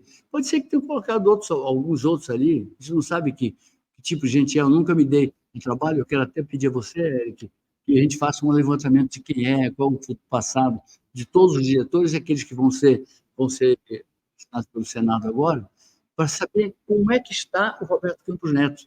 Mas por ele, eu tenho certeza que não teria aumento nenhum. Mas o Copom, ele tem a presença até do ministro da Fazenda, ele tem a presença dos diretores, enfim. Eu não sei exatamente quem é que tem direito a voto ali, mas com certeza não é só uma decisão do Roberto Campos Neto. Então, é bom que a gente o prestigie muito, porque é o que ainda salva esse governo, não percebe. Eles conseguem ser contra o salvador deles. Já estaria essa barca furada, afundada há muito tempo. Eu acho que nem o Haddad nem o Lula sabem nadar bem. Estariam talvez afogados. Porque tem quem sabe sair nadando e pronto, acabou. Lá, procurar terra firme e sai do sufoco. Eles não sabem sair do sufoco porque não sabem nadar. Aposto mesmo que não sabem nadar. Então, pessoal, olha, acabou aqui a pauta. O tempo está... Tem alguma pergunta? Tem um pessoal não, vamos. Tem um pessoal falando boa noite. Boa noite, por favor. Aqui no Instagram, senador, o Fulvio está lhe mandando boa noite. Boa noite, Fulvio. O Inácio Queiroz lhe reage com aplausos. Puxa, obrigado. A Tati Maia, que concorda com o senhor. Obrigado, Fátima. O doutor Maciel lhe mandando boa noite. Doutor Maciel, poxa, eu fico muito honrado. Priscila Brito. Mendonça Prado. Obrigado. Diego. Elvis Lima. Obrigado. Daniel Souza. Anderson Copom. Mas é o Copom? Gobon. Ah, Gobon. Assim. Rose Palmeira. Que legal. Prefeito João Campeiro.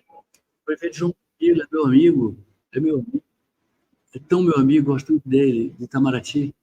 E o Júnior Gomes. O Júlio Gomes. Muito bom.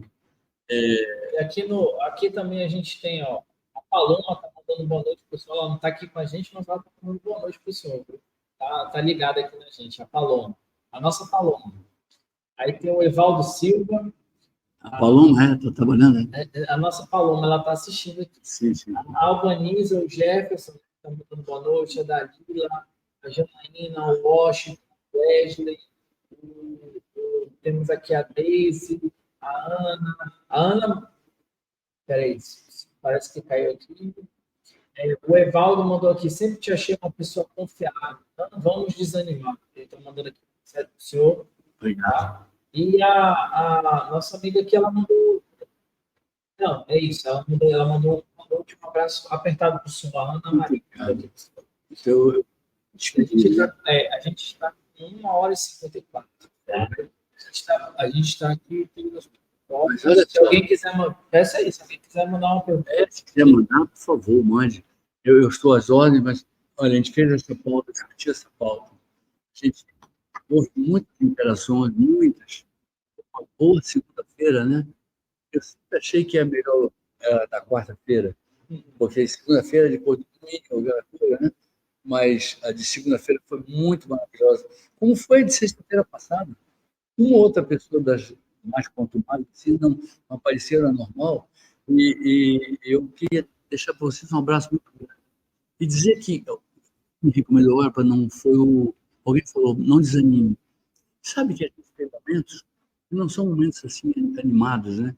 Nem momentos Evaldo, tem momentos que eu próprio cheguei a desanimar um pouco, sabe? Ver assim as coisas sendo desfeitas, eu ver assim a mesquinharia política prevalecer, a gente vê parece que não muda, né? Eu vou falar para você só uma coisa. Teve aquele rapaz da SBT, que é o nome dele é aquele rapaz repórter da SBT que foi até o Cabrini, né? O Cabrini, ele é um repórter, já me entrevistou uma vez. O Cabrini, ele está em tudo que é lugar. E ele fez uma entrevista muito incrível com aquele Beira-Mar, o Fernandinho.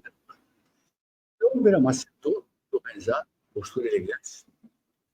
Aí o Cabrini, Fernandinho, ele disse, olha, não me chame de Fernandinho, nem me chame de Beira-Mar, me chame de Fernando, porque é chacota, eu não sou pessoa de chacota.